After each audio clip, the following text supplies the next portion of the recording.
to see some familiar faces, some aficionados to Migrating text, and welcome to everyone who's here for the first time.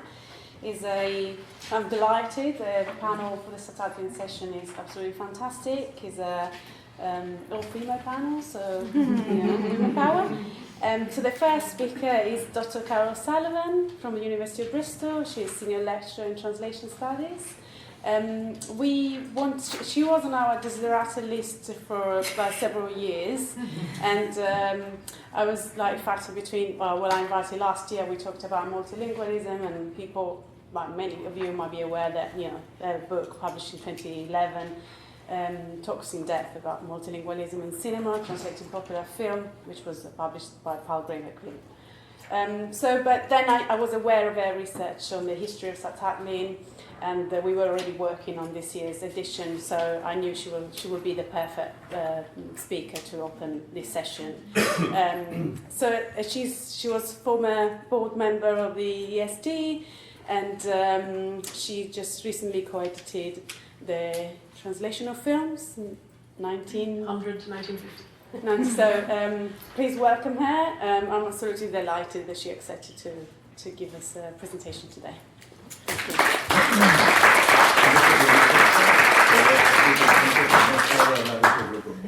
So thank you very much for that very kind introduction. It's very nice to be able to speak here. I've come to several of the Migrating Texts events, and they're always fantastic.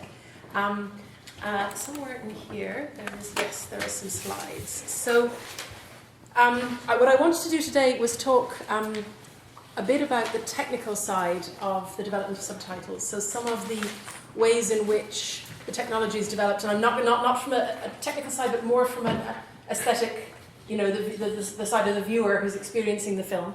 And so we're going to talk about various things, including, and I'm absolutely relying on you to keep time for me because I'm very bad at keeping time, but so we're going to talk about various things like positioning on the screen of subtitles, the denseness and quantity of subtitles, and also the relationship between titles in the silent period and titles in the sound period. And this is something that I'd like to start with. I thought we'd have a nice, typical title from Underworld, so the lurid world of silent film. So we're all familiar with the idea that in silent cinema, the titles and the moving footage alternate.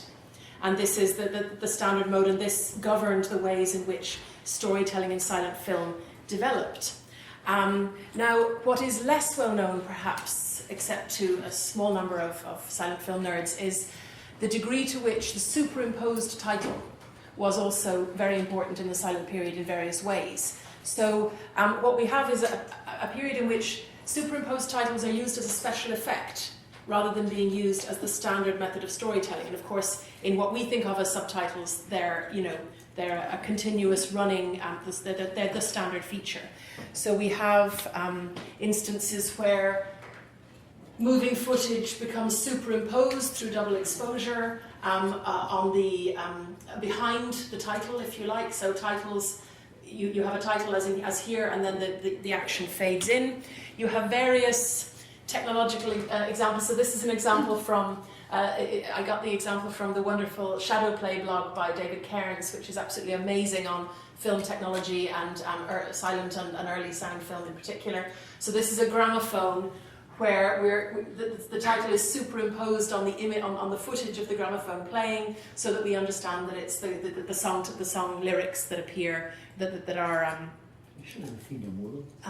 being played.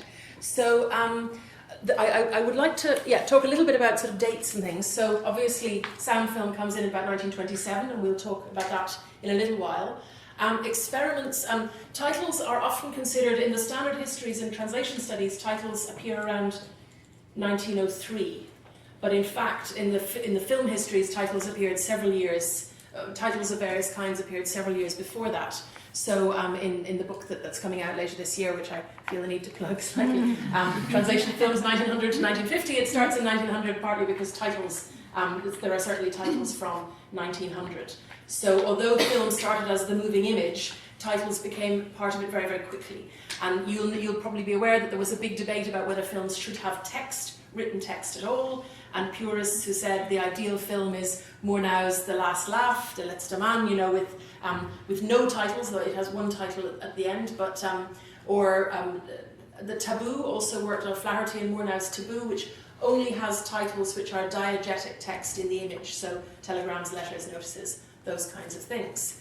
But it was acknowledged that was kind of the purist view. In practical terms, films needed titles. The examples of films with no titles are exceptions, and often, you know, commercially not very successful exceptions.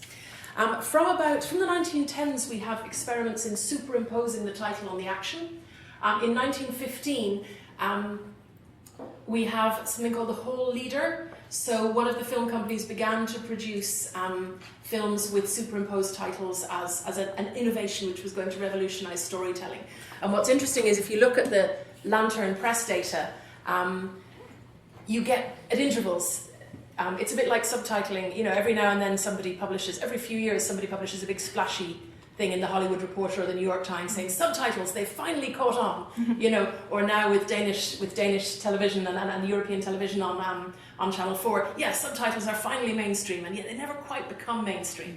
So same with superimposed titles. So I wanted to read you a little bit from a 1915 article about a serial called Road of Strife, the travails of a young woman who nearly gets seduced and then discovers that her guardian has been murdered and unfortunately lost. So this is the difficulty of working with silent film, is that the large majority of material doesn't survive. So there's all this wonderful press data about superimposed titles on action, which is in a sense not able to be corroborated. We can't triangulate what they say about what they're looking at with what they were actually looking at because the material doesn't survive. But he says basically he wants people to be totally immersed. Hall wants people to be completely immersed and not jerked out of the action by the titles. So he says, to maintain a proper illusion, the spectator must be tricked into unconsciously using his eyes for his ears, and to accomplish this he must still be permitted to think that he is devoting his attention exclusively to the action. It is accomplished with utmost simplicity and yet so effectually as to produce almost the effect of audible speech. So here we have a hearkening forward to the sound era, by continuing the action while the necessary caption is being shown. And I read this with a degree of emphasis because this was a revolutionary idea. There were also people at the time arguing strongly that you couldn't concentrate on the image and the text at the same time. It just wasn't feasible. And this comes back and back. So this idea that in fact this was going to produce a more immersive, better viewing experience is not necessarily the consensus idea. And in fact, this wasn't later successul. People found that they were really distracted by the action and going, why is all this text covering the action? I want to see what's happening. So that's what the evidence of the time suggests. So I want to show you one example of what we're talking about. So this is from Ben-Hur, the 1925 Fred Niblo Ben-Hur, and it's, and I hope the clip works, I haven't tested it, but so this has been, like many of the great silent films, has been released in many different editions and has been restored, and in restoration there's always a process of selection of what gets kept in, what gets left out, what gets changed. So this is somebody who's done a juxtaposition in this clip of two versions of Ben-Hur, and it's the chariot race, and it's the conversation between Messala and the Greek in the chariot race, where they're trying to trick each other, they're trying to beat each other, and they're shouting at each other. And in one version, and it's not absolutely clear which version in terms of the versions that were shown in the 20s, there was also a sonorized version from 1931 where they added sound to the silent film and recut it for release. So I'm still actually investigating where exactly this comes from. But you see the superimposed title on the action, and then you see the restored version, the Thames restored version from the 80s, which is now the DVD version, and you will see the titles cut out and made into what we consider more traditional intertitles. So I hope we have sound as well. Yes, we check the sound. Awesome. Let's see. Hello.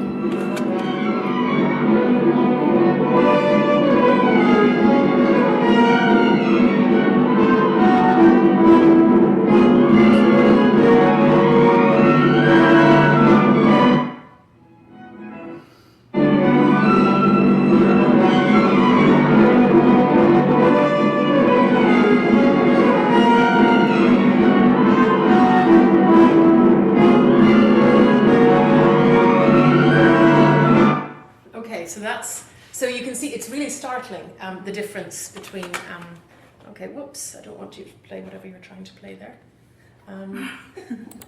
Okay. Okay. So one of the questions that we ask is, well, why make this edit when it works so well and it's just these two titles. It's none of the other titles in the film. But in that moment, obviously, the chariot race is the big climactic scene of Ben-Hur. Why would one take those titles out? And it could be, from the film restoration point of view, a number of things also in terms of the quality of the footage available, the integrity of the particular version they were using. But it could also be something as simple as, how do you translate that? So when you have superimposed titles on the action, you're producing a very difficult problem for localization of the film overseas. So what do? Do you ship a clean copy of the footage, and then they've got to redo the optical subtitles onto the print in the destination territory? And this was a problem for translation of silent films generally, and it's one of the things that I'm really excited to be working on, because in translation studies there's this very strong narrative that silent film was easy to translate because you just snip the titles out and you reshot them and you splice them back in, and that was your film. And in fact, that doesn't reflect at all what was happening with film in the silent period, because it was of course, silent film was very easy to recut because it had no synchronized soundtrack. So silent films were incredibly editable, and they were edited in all sorts of ways. And you have alternate endings for different territories and different cuts for different territories. And America liked a slightly less racy version, and the Europe liked a slightly more racy version. Europe liked a longer version. America and the UK liked shorter versions, and so on.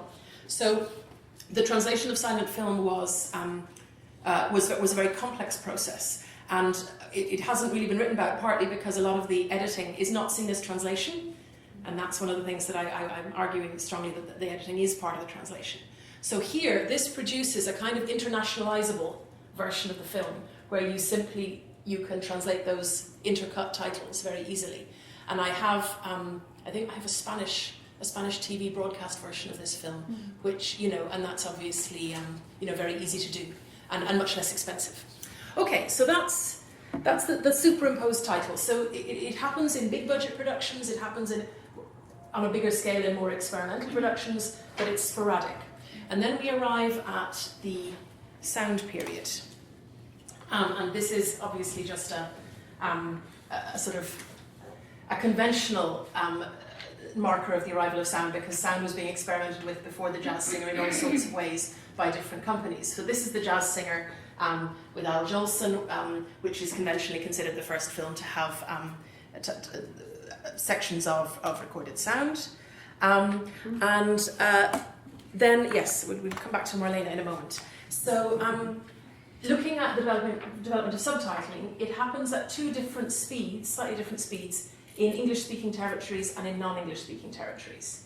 So the beginnings of subtitling of foreign films are Hollywood peddling its product elsewhere. So, and 1929 then is the first point at which we have subtitles from English into other languages. So the jazz singer came out, I think, in October 27, and by January 29 it was showing with some kind of titles in Paris, and Jean-François Cornu is not quite clear what sort of titles. Then we have, there are certain steps in the translation of American films abroad which are very well studied, but only a few, and one of them is Japanese American films in Japan, because of Abby Marcus Norn's work in Cinema Babel and in his article from 1999 on abusive subtitling on the history of subtitling in Japan. So we know that, for instance, Morocco was the first film that was subtitled in Japan, and they brought a Japanese film professional over to Hollywood to subtitle it.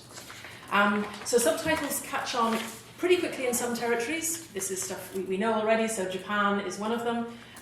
Other countries, notably in Europe, have a more protectionist policy, and they introduce dubbing, and of course Carla's work is a major step in the study of that in Italy, and Jean-François Cornu's in France.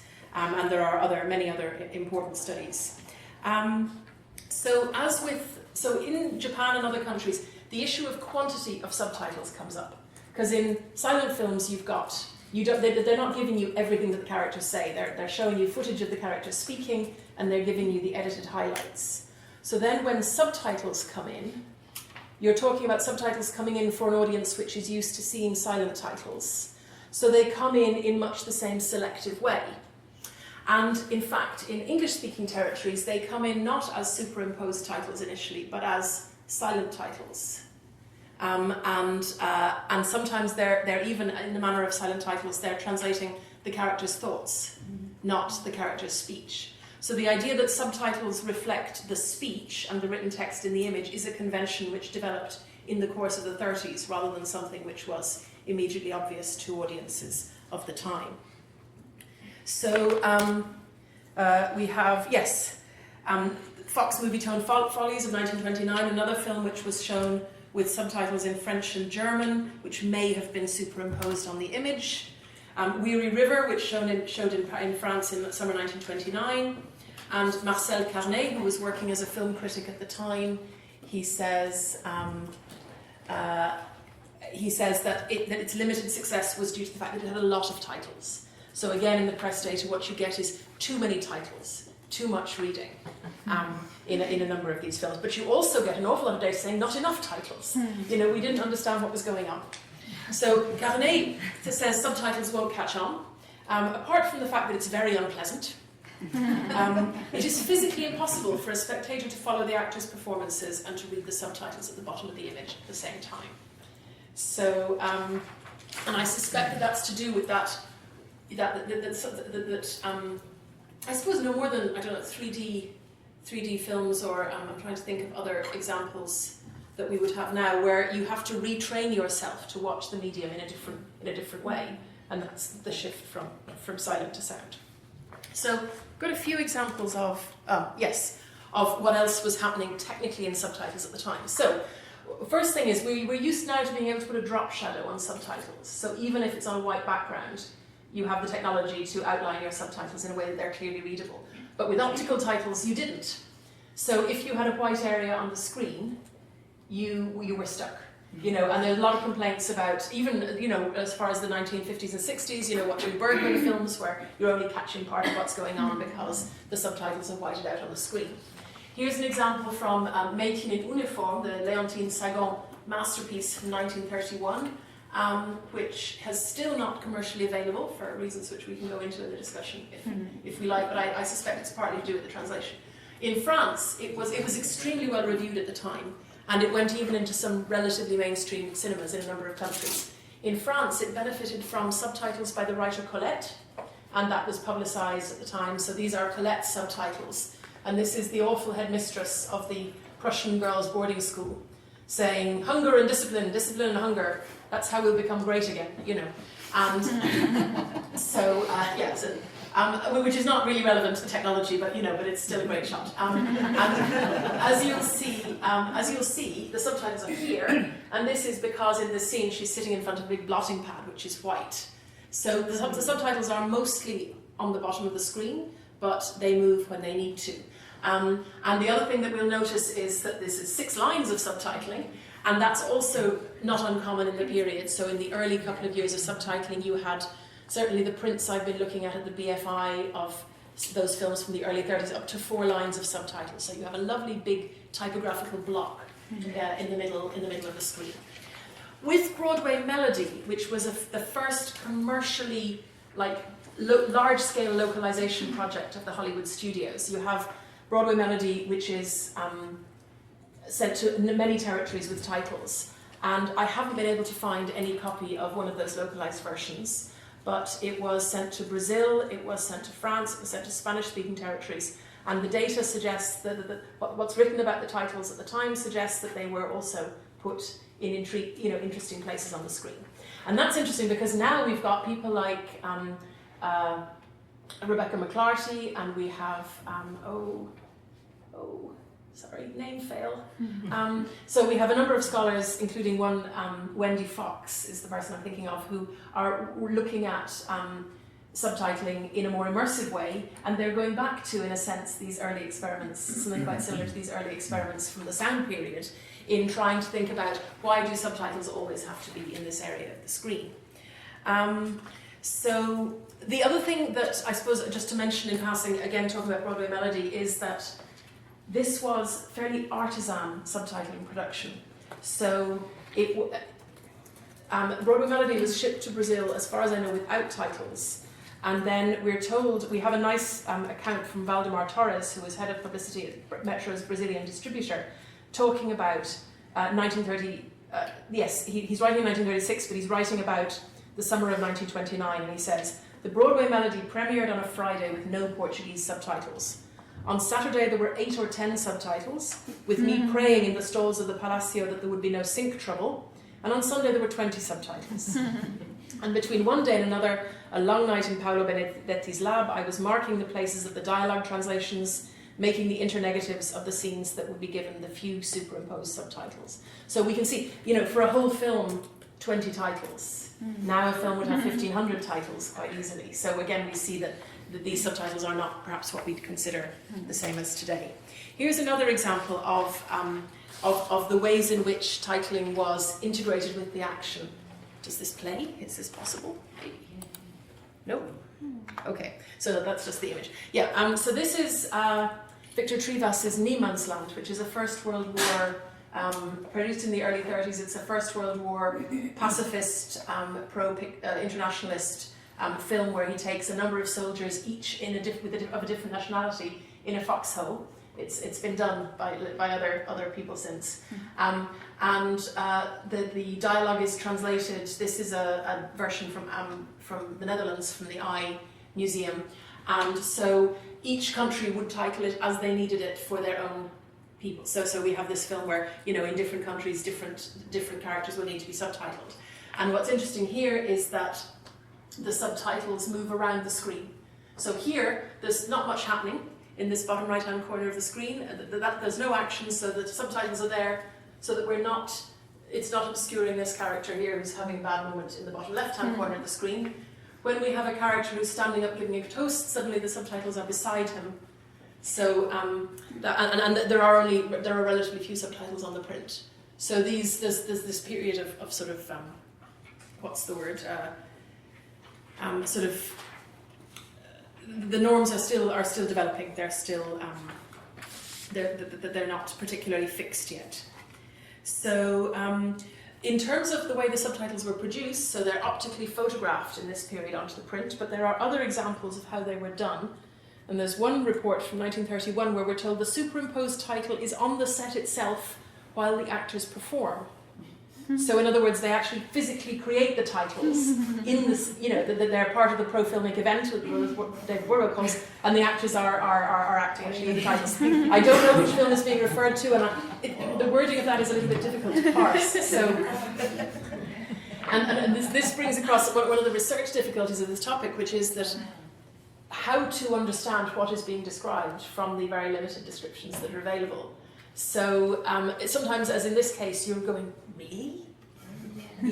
Could they be mistaken? Because they sometimes are. Sometimes you find that when you actually look at the film that they're describing, and you're pretty sure that it's the same print or a copy of the same version, and you're going, yeah, but they're describing that, and that's not what's happening. So first of all, the reliability of the evidence. Secondly, you have variation in evidence, people saying different things about the same print in the same film in the same territory. Were they seeing different versions somehow, or are they simply misremembering? And so on. So, and there's also, on the ethical front, there is how to actually get hold of this material. So a lot of it is going to the archive and, getting all the prints of a given film that they have with titles, and watching them to see and trying to assess when the titles are from, and using this kind of data to date the titles, if you like, so to see that there were norms and can we actually use these to date the titles. But there's also an awful lot of speculative buying of ratty VHS tapes on eBay, which often contain historically very significant translated versions, which, so anyway, that's a small excursus. I'm getting off topic. Okay. So, right, I think I want to move on to, that's the Broadway Melody. So I want to move on to subtitles in English-speaking territories. And this is a bit later. So we've got subtitling from the mid-29 in for Hollywood product. We don't really have subtitles until late 31 in the US and the UK, and some of those are cut-in titles. For instance, there's a Richard Tauber, the famous tenor, who produced a number of films in the early 30s, and one of his films circulates in a version with cut-in titles, which we're going to talk about in a moment.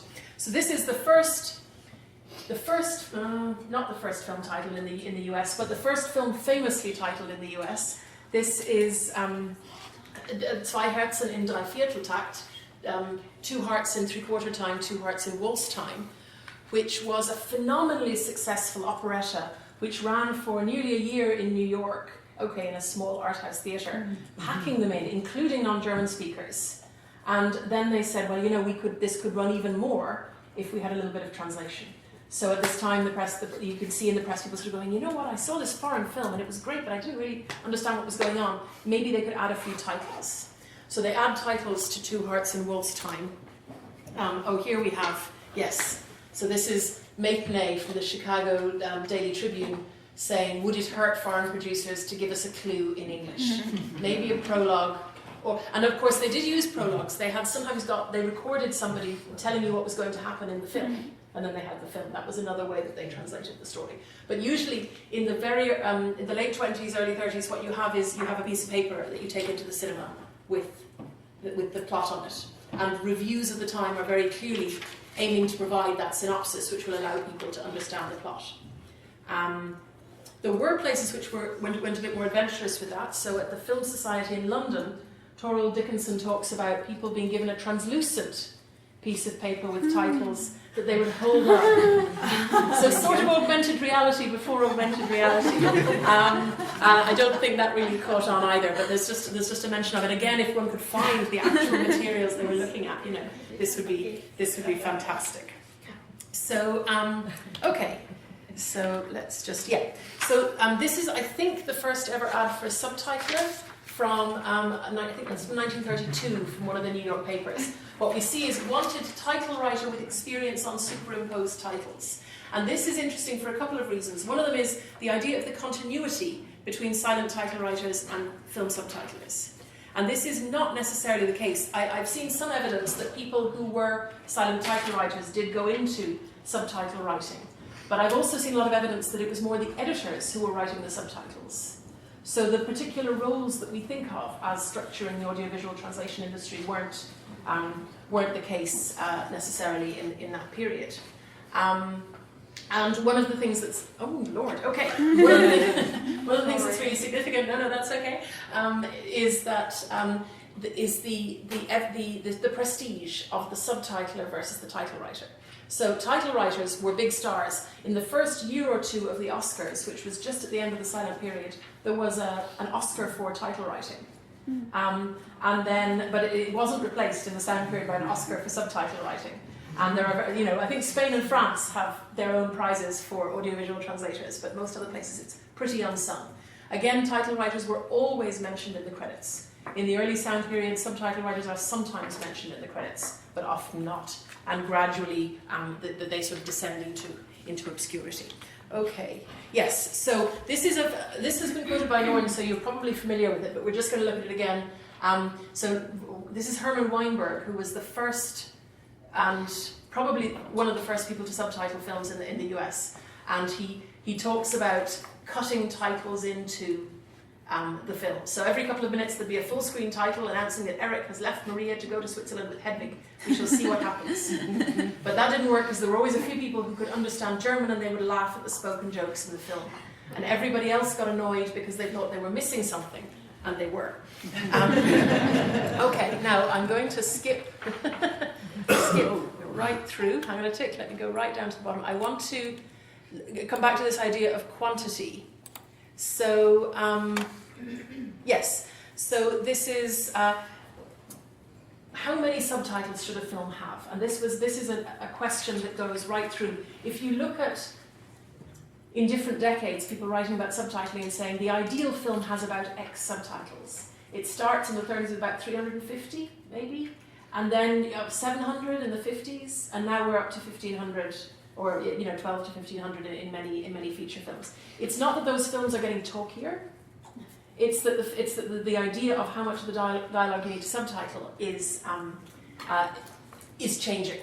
So here's an example of, this is one of the first year of the first year that subtitling kind of came in properly in the UK is 1932, and the film Stürme der Leidenschaft, which hasn't survived in its English subtitled version. We're told there are a few English subtitles for guidance, but otherwise it's wholly in German. And this is a very typical attitude of reviewers at the time. There are still a number of people who fight shy of a picture if it's made in a language they don't understand. But when a producer and director hold proper views on the functions of the cinema and execute them, there's no need for the public to stay away. Tempest is as easy to follow as the Swedish film En Natt. Now, funnily, they should mention that because a reviewer of En Natt says the story tends to be baffling as the main characters become involved in the Russian Revolution. But whether or not English audiences are successful in placing the action in Finland, which may or may not be the right country, they cannot fail to appreciate the integrity of mind which dominates the action. And there's a nice anecdote in the US of Mordaunt Hall, the critic of the New York Times for many years, whose incredibly boring reviews are an actual obstacle to research in audiovisual translation in that period. And he actually had to go to a cinema manager at one point and go, what was going on? I've got to review this film for my readers, and I don't know what was happening. So... yes, so in here we've got, there's quite a lot of quantitative references. So here we've got, and I think this is M, this is Fritz Lang's M, from the standpoint of the American patron having no working knowledge of the German language, at least 50% more such subtitles would be desirable. Okay, oh, where's yeah. So I also wanted to quote J.M. Harvey, a very interesting figure who I was at the British Library reading about yesterday. So J.M. Harvey was the secretary of the Film Society, and that's really all she appears as in the literature, but she also subtitled approximately the first 30 films to be shown at the Academy, which was the major foreign language picture house in the UK in the early 30s. And she says there's a tendency today, which there is by 1936, to give the public more and more subtitles. This bad habit is probably the result of the audible whisper of interrogation so often heard when a line or two is passed without a covering title. This is probably because the sentences in question are so trivial and unimportant that a title is unnecessary. Unfortunately, it seems a natural reaction of human nature that these omissions immediately cause one's audience to feel cheated out of some line of unusual brilliance or wit. And that's interesting because this is the end of the paper, because the other thing I was looking at in the BL yesterday was a case of the Truffaut's film The 400 Blows, which was released from 59, which was released in 2009 in a 50th anniversary restoration by the BFI with much trumpeting. And the film was released with what were called minimal subtitles, which wouldn't distract you from the action. In other words, the focus was on, obviously it's visually, it's an extraordinary film, and the response of the audience was, what did they say? So I actually happened to see that print at the IFI in Dublin, and I went with my dad, who doesn't speak French, and he was like, did you follow that? And I was like, and I kind of noticed, but I didn't notice, but for him it was really, you know, and there are a number of comments on message boards and things, and the British Library rushed out another print with full subtitles. And this is one of the things that I'm hoping to be looking at in the history of subtitling that I'm currently writing. So what we see is that what's happening in the early years of subtitling has great relevance to a series of later developments, and also developments, I think, in the transition from analogue to digital, which would benefit from a lot more discussion. So thank you for your attention. I'll stop there.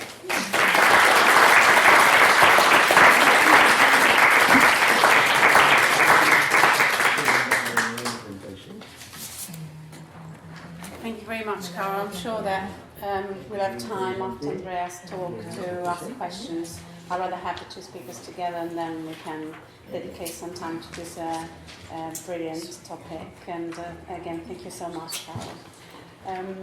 So Andrea is, as you can read in the program, a film translator and interpreter. I have met her for the first time many years ago in Hamburg, where she interpreted for me a paper on Casablanca. Translated. Not interpreted. Yes.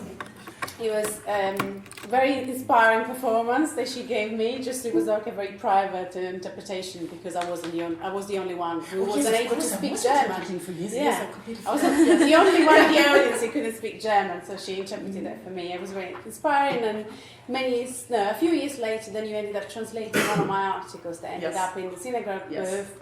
And then I met you again in Gorizia, where you were talking about the history of subtitling, and then made me think of you, as the perfect partner to complement Carol's talk today. I asked you to talk about your experience. As I said, she translates. She worked with film archivists, especially in Germany, but also around Europe.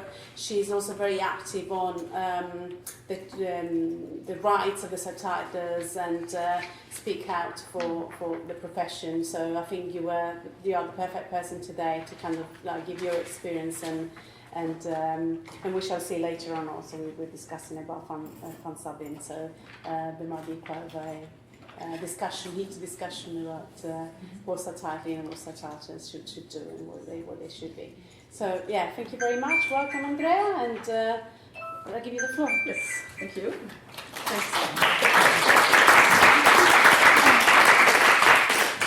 Thanks, Carla, for inviting me. So I'm one of those who's here the first time, but as I already said when I came here, this looks pretty much like the room where we met in Hamburg for the Cinegraph Film History Conference. So I immediately feel very much at home. As I was asked to talk about my experiences, I started back at the end of the 90s, so I thought you were going much further with when talking about the history of subtitles, so I can't, my experience doesn't go back to the 30s or to the 40s, so there will be kind of a gap. But you made me think of one example that I can try to, which might perhaps be interesting for you from the 50s. I once was asked to work on the subtitles of Max Ophül's Lola Montes, which is a multilingual film, which is from '56, Ophül's last film. And I was giving the historical subtitles. It was for restoration, and I was giving the historical German subtitles. And this was a film very much, it was, as we all know, sadly a huge failure. The film was not a success, even though it's a brilliant masterpiece. And it's a multilingual film. It is in English, French, German, with some Italian. And Ophül's was such a, what's the word? He was so, he was a middle-class German. Of course, he knew French. Of course, he knew English. He worked in America. He worked in France. He knew some Italian, and he thought that anyway the audience would follow. Which was, it is not only the higher middle class who go to the movies. And he also, back in '56, only wanted to sum up the main content when people were saying something what was important. This was the only thing subtitled, and so this might also be a very interesting film to 20 years later still. This happened. This wasn't common anymore, but often, of course, he coming from the silent era, he probably still thought it should work, and it did not. It did not. So I can only go back to the end of the 90s when I started subtitling, and I started, of course, in Germany. With a company that was back then the market leader in Germany, and I started, end of the 90s was a kind of transition era in subtitling. It was only in the 80s, at least for Germany, I don't know if you can correct me, that the computer-based subtitling or computer-supported subtitling was invented. Until then, it was done pretty much like Carol just told. Or I once met a subtitler who told me that the printing process really was. He was doing the translation, and somehow he also was at the film printing process, and every subtitle really had to be printed physically in it. So for this can account for why very often in those old times the subtitles, the readability was very difficult. They were tired. They didn't print it in like 6 seconds of subtitling. You have to calculate 6 times 24 frames. This is a lot of printing, and it had to be done physically. So it was shortened down. But this is just what I can say from the in-between time. I started then, as I said, at the end of the 90s, and at this German company, which was called Lehmann, Film- und Videountertitelung. which doesn't exist anymore. And they were the first in Germany to have a subtitling software designed for them. It was called OMU. OMU in German, Original mit Untertitel. OMU is the abbreviation for any cinema original with subtitles. So OMU was the name of the subtitling device. And it was MS-DOS based, so you all can see it with black screen. You were writing in white on it. It wasn't even with Word. Unfortunately, I have nothing to show you about this. I never took a picture of myself sitting on the computer, or I don't have a screenshot of it. I still have the subtitling files I made back then, but I can't open them anymore. So there is nothing I can show you of this. I don't even know if well, anyway, it's not that important. But just to tell you, it was the first computer-supported subtitling device software, but it was not inside the computer. You needed a big desk, a bit like this. You had on one side those big old computers back then. You see them, the big things with the big screen. You had it here with the black screen on it, and it was just a mask in which you could write your text. And then you had the VHS tape recorder next to it with a big television screen on it, just the same depth. I mean, it was a short one, a little one. And so you were sitting, for those right-handed, you had the video screen here. For those left-handed, you had it switched. And you had your jog shuttle, you were moving the film and looking there. You never had a possibility to synchronize it while you were translating. The only technical support that was given was that there was a video card reader, and in the video tape, of course, a VIT time code was integrated, and this could be transported into the computer. So when you pressed, I think it was F11, then you cut the right time code. So you didn't need to copy the time code. This was the one technical support that you got. The second one was the character counting. You didn't need to count it yourself, but you were writing into a mask and it was limited to 40 characters per line. And was there anything else? Have I forgotten something?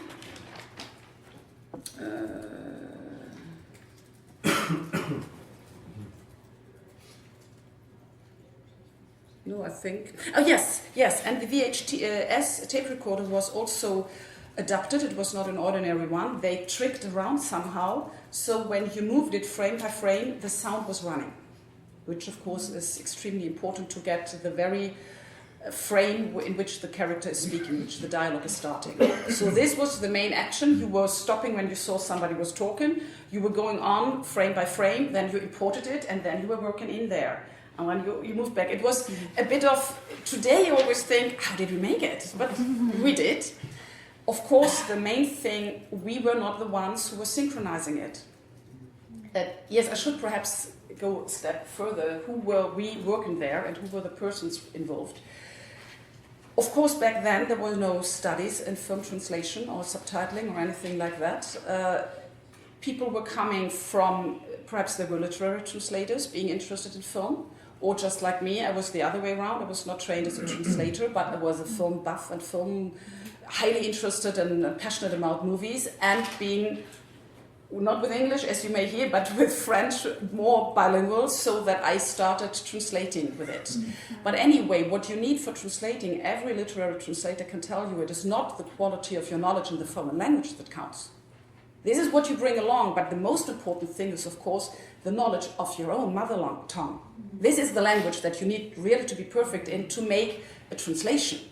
We are talking about literary translation. It's not some technical translation or some, juristical translation or what. It's really, you have to produce a literary text. So your German has to be, in my case, the German has to be really good.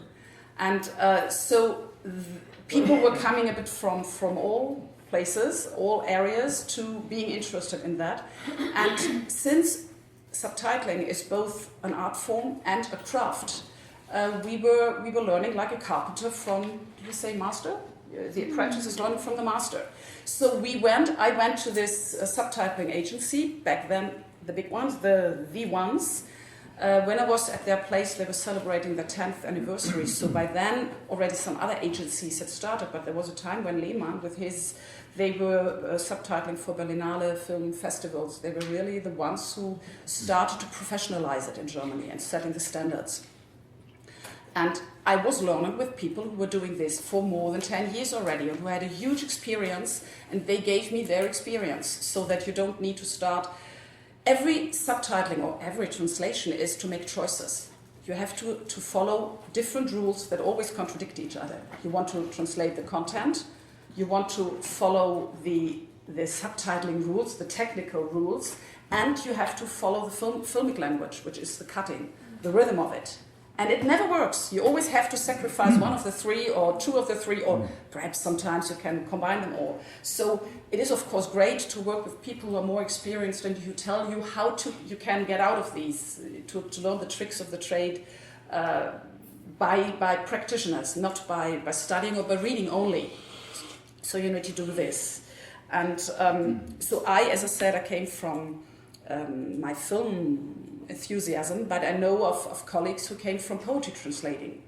For funnily enough, film subtitling is less close to theatre translation as one might think. Theatre is another art form, literary form, where only the dialogue is translated, but it's much more limited, closely related to poetry translation, because you are translating in a straitjacket. You cannot translate as it should be best translated. You have to translate it within the limitations. And of course, I'm not the academic. I didn't bring anything along remotely comparable to what Carol showed you. I tried to look a bit around what do I have that I can show you. And you will see immediately this is in German. But I can translate for those of you, at least the most important. And the German speaker who will laugh and the other lines don't even care about it. So these were Richtwerte, Standdauer, Anschlagzahl. This was the relation between the duration of the subtitle and the characters, including spaces that we could use.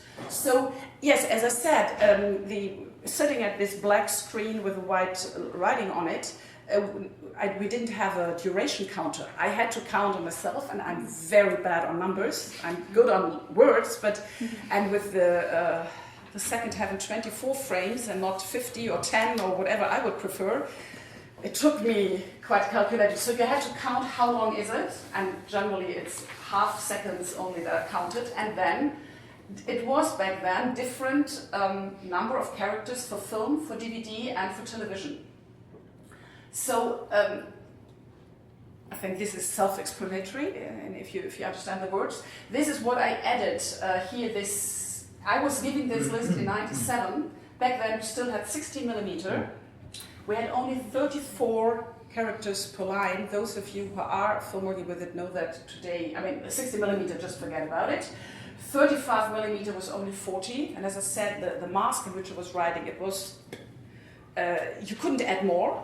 It was really definitely limited to it, while today you can always reduce the character size or something. You can trigger a bit around. The rules back then were really iron rules. If nowadays there still is 35mm, which of course we all know it still happens, then it's to 45 to 50. Television back then was 35mm only.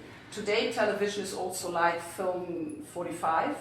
Arte, which is very important for translators in Germany, because Arte, the German-French channel, is about the only television station that today is showing some subtitled content. The other German television, you don't even, that's why I put it into brackets. You hardly subtitle for television anymore. This is long gone. Speaking about you and subtitles finally catching on, not in German television, definitely. But Arte is the one, and they augmented it to 36, but it still kills you. You always think how can you put it in 36 characters? Now we have the DCP, which is 50, and live is for festivals. It can be like Cannes Festival, for instance. They still go up to 35, so 37. So I think that the French people are still very much at ease with the art of 36. They think it's normal, while as a German spectator you always feel like, I need more space. So this can give you an insight. So we had really to check it on our own and to think about it, to calculate and then to think. And I did not have the possibility back then of trying out different solutions. Because when you're subtitling, sometimes you think, this sentence, do I put it in one subtitle or do I cut it in two? Do I start here or do I start there? Back then, at the OMO times, you had to make one choice. Then you sent it to the editor, and the in-house editor of Lehmann's, they were doing a synchronized version, making a videotape. They were checking it, and they then would say it works, or they did final adaptations, which was a bit frustrating for the translator, because you subtitle, you don't see the final product. And this, of course, has changed by now. In my case, so I can close this, in my case, it changed very quickly later on already. In 2001, I started working with a subtitle software that was FAB, F-A-B. I don't know if it's, yes, I see the nods, people know it. Back then, it was also still VHS based, but it had already the possibility to introduce, to import. You still had all your devices on the desk, but the videotape picture was already introduced in the computer. So you could see it, you were synchronizing yourself, and you could make these different tries. Try it this time, look at it, no, it doesn't look good, try it another way. So it gave you more freedom, and back then it was still, the film had to be sent to you postal, the video cassette. It was still in a work process which was relatively, from today's standard, we felt stressed, of course, we always feel stressed, but it was, when I look back, you had so much more time. Generally the post came in one day, but of course the entire production line had always to count, let's count 2 days, let's count, it was always, with the time was more puffer. You were given more time, simply. You were given more time, and this time you could use for your subtitling work, for the translation work. And then, of course, with DVD, which of course already came in the 90s, someday this software, FAB, was able to import DVDs. And then very quickly came the fact that you weren't sent anything anymore, no VHS tape nor DVD, but you had to download it. So of course 2 days of working were already cut. And I think the main one of the complaints, I don't know if I can say the main complaint, but the time budget is going shorter and shorter, and it's always, of course, from our time that it's going off. I would think that we are winning times and let them give us the time we win, but no, it's never the case. It's cut out of it. So I can show you. I should perhaps first start with a screenshot from another subtitling software, Lemony, which was freelance freeware software that I personally was the first one that I bought. It was in 2004, so by the turn of the century, this was really, I started at a transition period, so I just had some glimpses in how it was in former times.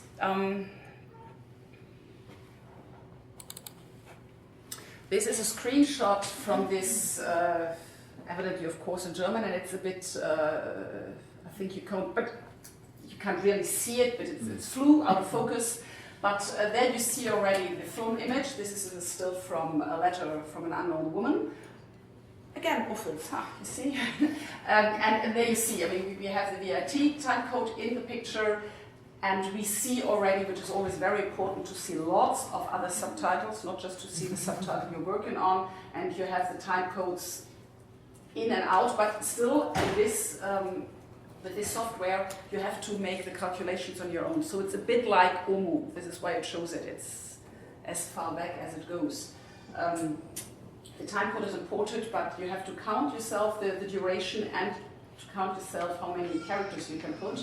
This software, though, has still a warning. You can have a check, is the readability achieved or not, but you still have to do it on your own. To look at the listings that I've already shown. This, of course, is not state of the art anymore, by far not. I can show you something in English. FAB. This would be a screenshot from a FAB version. Here you see a bilingual subtitles, and of course all these software devices nowadays have to be able to produce all kinds of languages, not only the Latin languages. So you have here too, like in the other one, the subtitles number, time code in, time code out, and duration, which is a huge improvement already. You don't have to do these calculations. And yes, what else can you say? You see always in the screen the one and the previous and the next one. So to be able to make full sentences. And so there again, in, out, and the duration. And then I could show you a screenshot from Easy Titles, which is another software. So FAB was a software that back then, end of 90s, beginning of 2000, was a software I think only or mostly used from agencies because it was very expensive. I don't even know today's prices, but it was very expensive.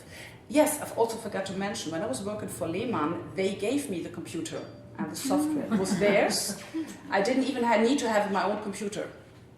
The VHE tape recorder, they afforded everything. So the agencies gave you the knowledge, their experience, and they gave you the tools to work with.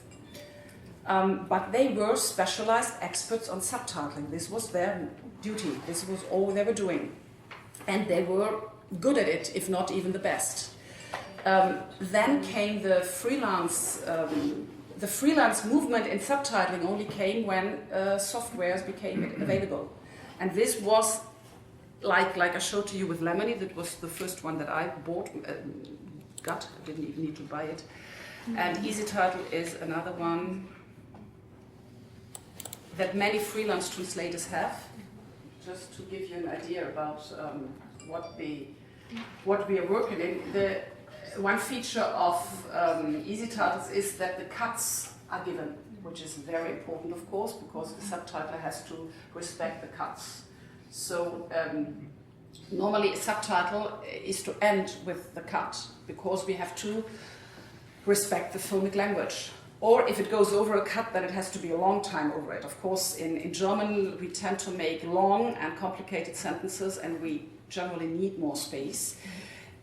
I wanted to add one thing to what you said, that nowadays there are more subtitles in films, and the films don't necessarily become more talkative, but the editing has changed. And this, of course, has increased a lot.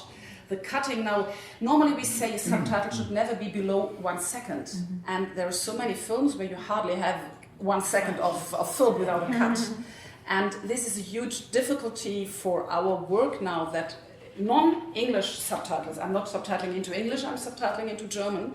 And we very often now get English templates. And English is a language where it still is good style if you make short sentences, very short sentences. You can cut down a French long sentence into 3 sentences, each ending with a period. In German, we can't do it. It becomes dry, it becomes very bad style. We need to make longer sentences, because this was why afterwards he found out. I mean, it's more elaborate. And these English templates, they kill us. I mean, we have to adapt them. We never get paid for adopting it, because people think you have the template, you don't need to work on it anymore.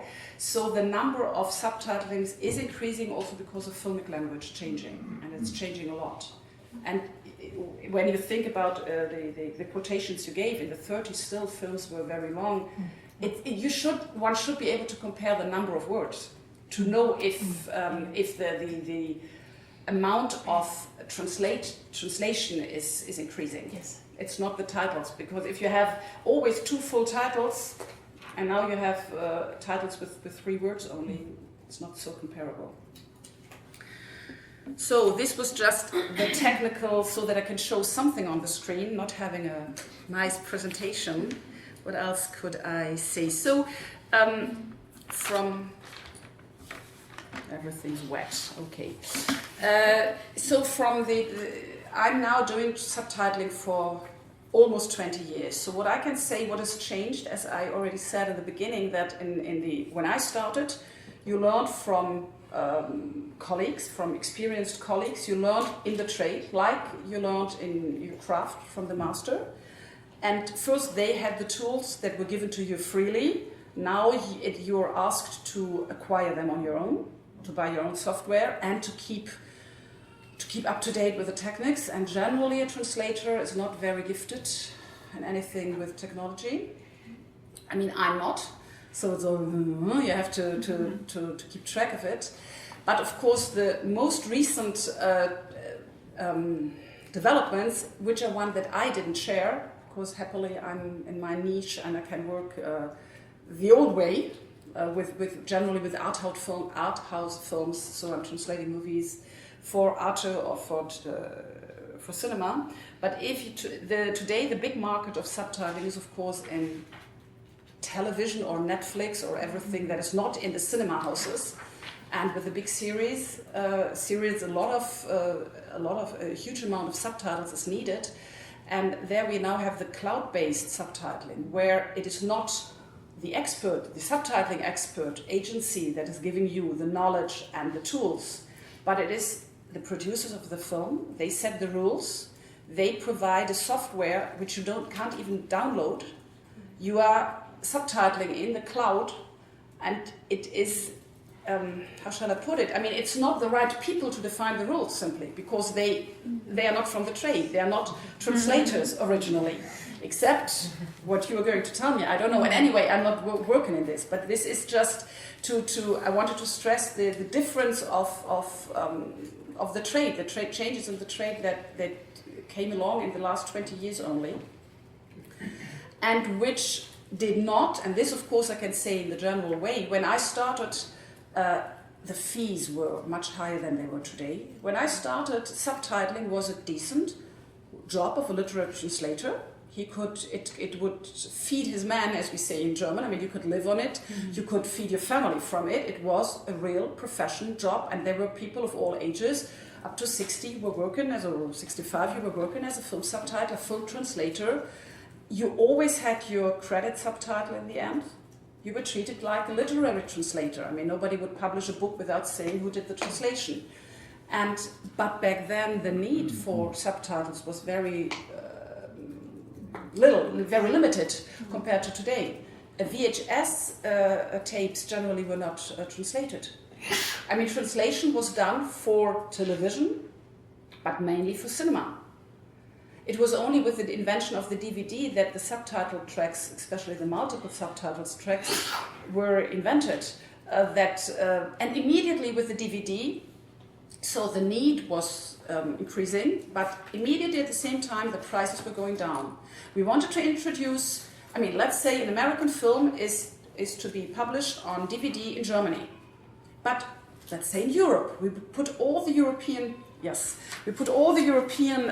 languages on it. But then, of course, in former times, if a film was shown in France, in England, in Spain, in Italy, in every country it had to be translated, and in every country the subtitler had to be paid his work.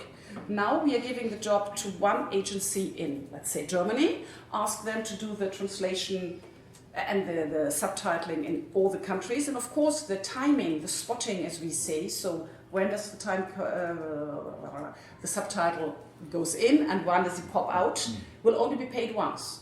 So with the minute the need was increasing for subtitles, it was the very minute that the prices went down, and this is a development that is going on and on and on and on. And now with Netflix and pay TV, let's say pay TV, because there's of course more than that, the need for subtitled content compared to national television, as I said, German television doesn't show any subtitles anymore, so the need is going up again, and the rates go down even more because, and this is the one thing that is really a very sad development to say the least, is that we would have thought that the software that are helping us would help us to be more professional, and instead it deprofessionalized entirely the entire branch. As I said, when I started, it was a profession that you could do for a living for your whole life. Then it started, subtitling became the playground is too, but it became young professionals, those who were starting, who didn't know the rates and who thought, okay, I can start into it, but you don't start with cutting the rates. You won't last. And then it went down to students, those pre-grade, those who didn't even finish. Is it pre-grade? I don't know. Yeah. Pre-graduation. Pre-graduation students, and we are now waiting for housewives who have some knowledge in English, or pupils who know it. This is where people are being recruited for, and it's less and less specialized. It's not the expertise, and that is paid anymore.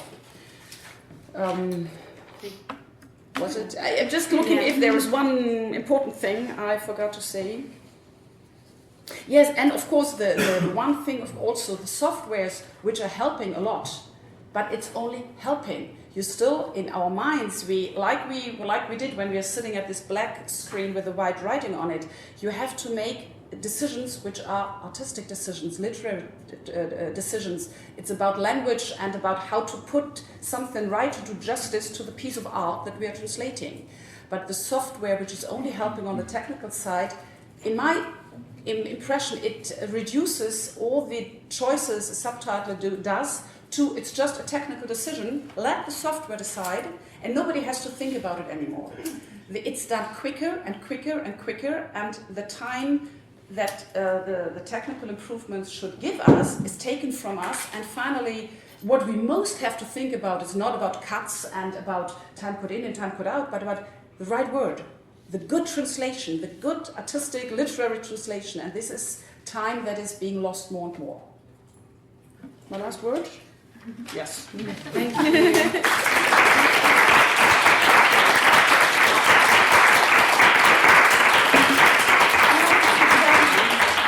So we're now going to the second half of the session, and the first speaker is Dr. Damasita.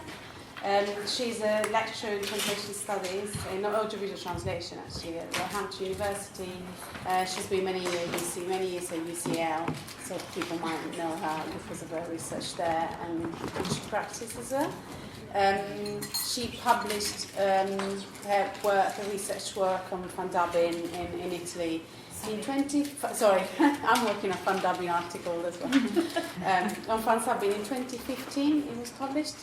And she's been working on, and I've seen there's a issue that might be coming out in 2020 on clouds and technology, etc. Yeah, I saw that. Yeah, I saw the cover paper. So keep us posted, and please welcome her. And I'll leave the floor. Thank you. Thank you everyone for coming today. Thank you Carla for inviting me and all the organizers. I'm really happy to be here today, and after Carol and Mereu, it's really exciting. So, I will kind of teleport you into the future. And today we're going to talk about some very techy areas, creative areas, located somewhere over the rainbow in the cloud. And in order to clarify the concept of the cloud and the web and other obscure areas of this ubiquitous, mysterious and volatile cloud, I will start by trying to understand why and if the web is using us. Let's have a look at the content. So the first part of this presentation will be focused on space.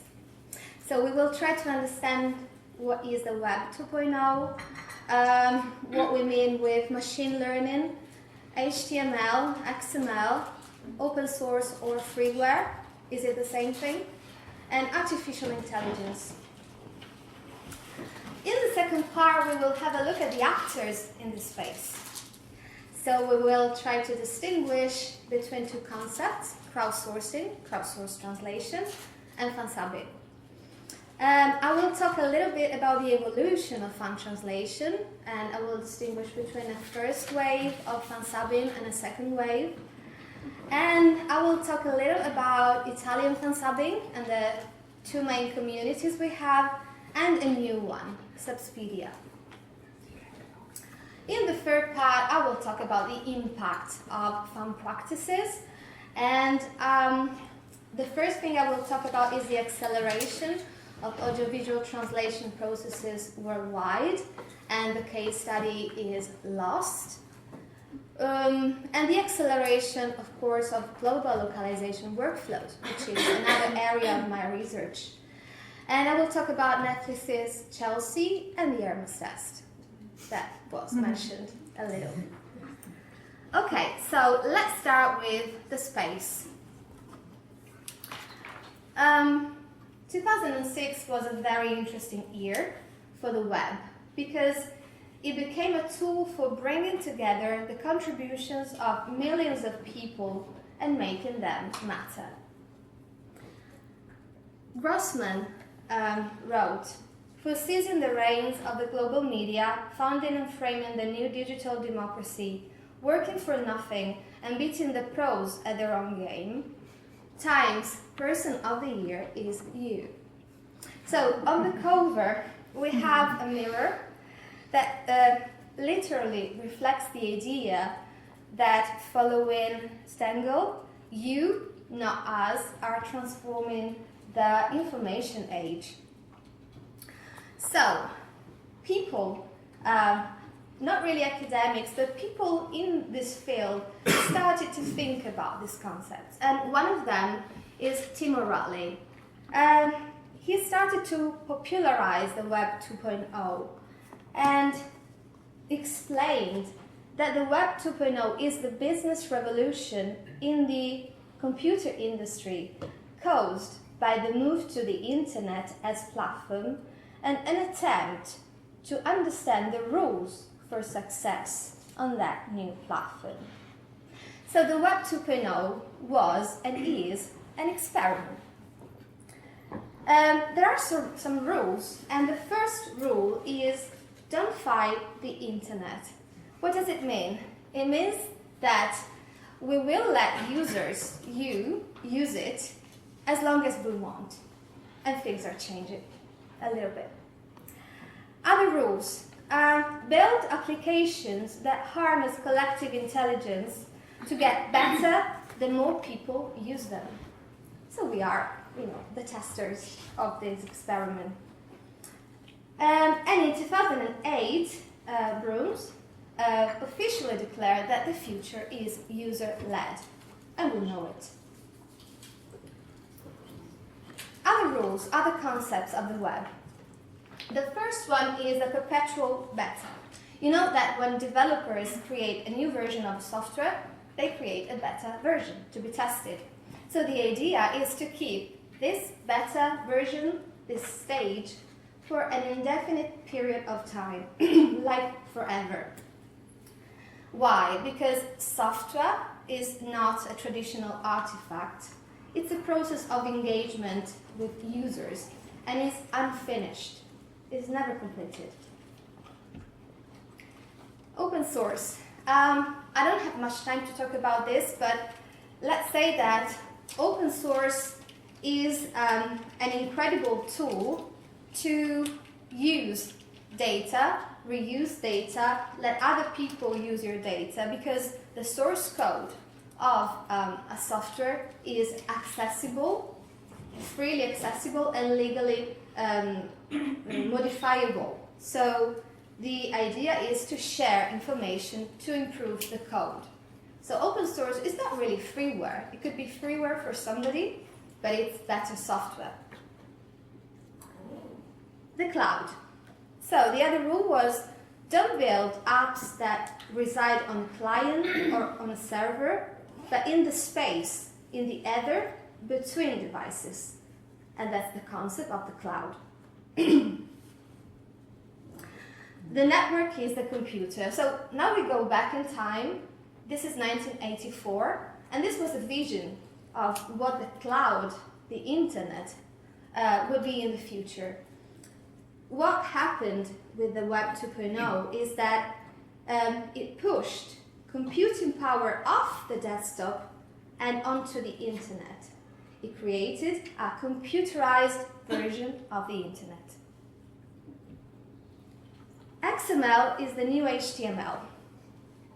So, basically, when we use Facebook, for example, and we post a picture and we tag it, we teach the machine to give names to images. And these links between the caption and the picture form a neural net that the machine can actually learn.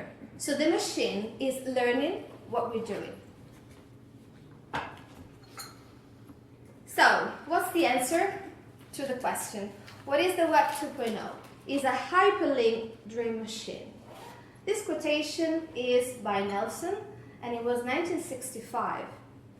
So this means that people in the 60s were dreaming of this dream we're living right now. As I see it, the Web 2.0 is stage 2 of a process that through machine learning leads to AI.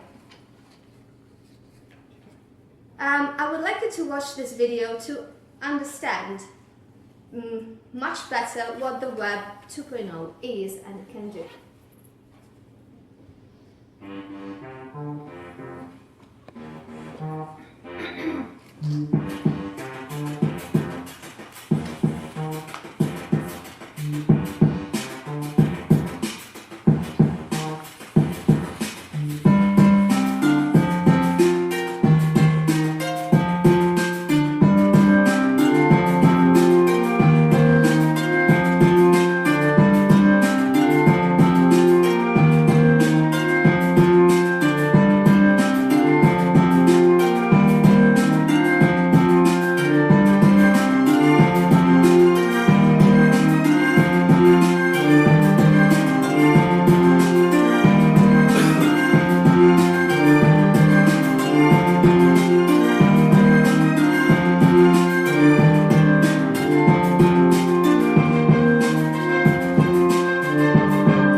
created by Michael Wesch, assistant professor of cultural anthropology at Kansas State University.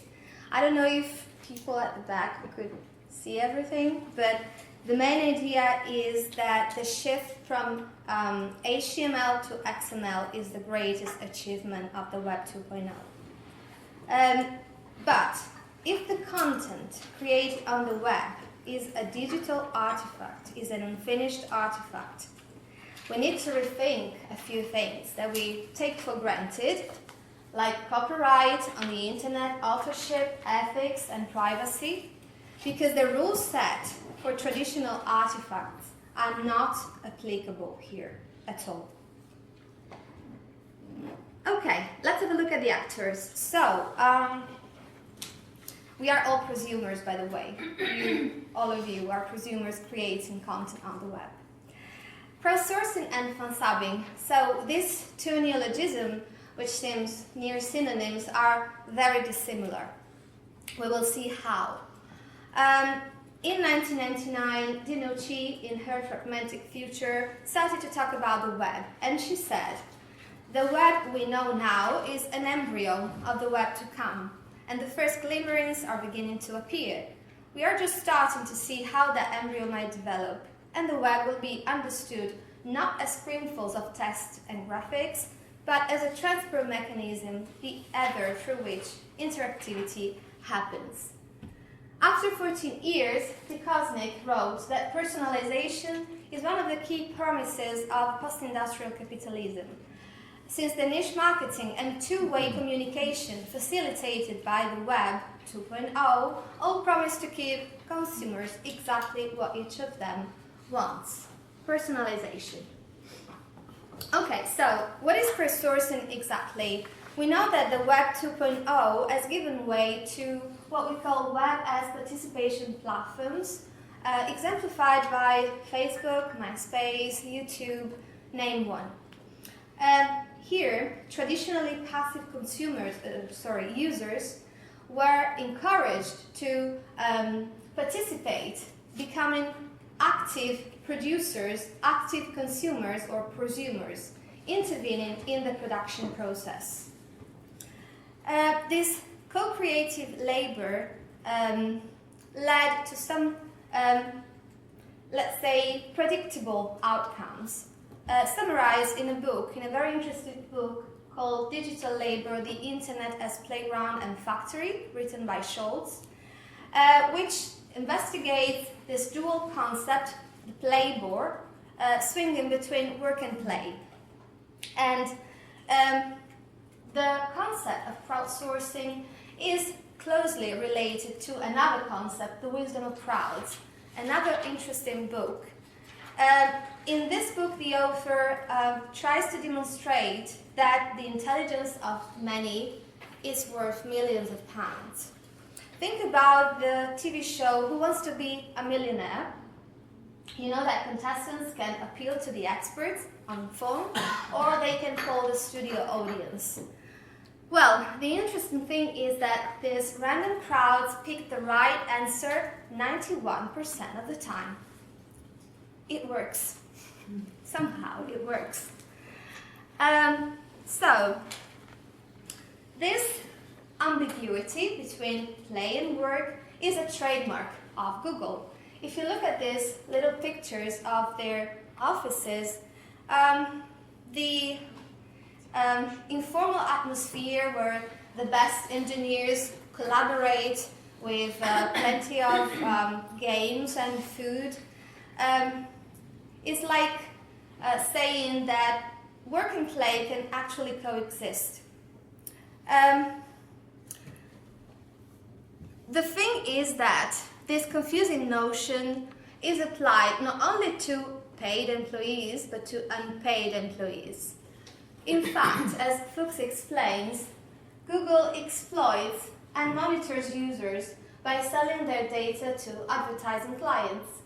Half of all people using the internet access Google, and there is roughly 1.5 billion people. So Google would not exist without us, because its profits are based on ads targeted to searches, which means that the search process is value generating. Google's more than 1 billion users are largely lacking financial compensation because they perform unpaid value generating labor.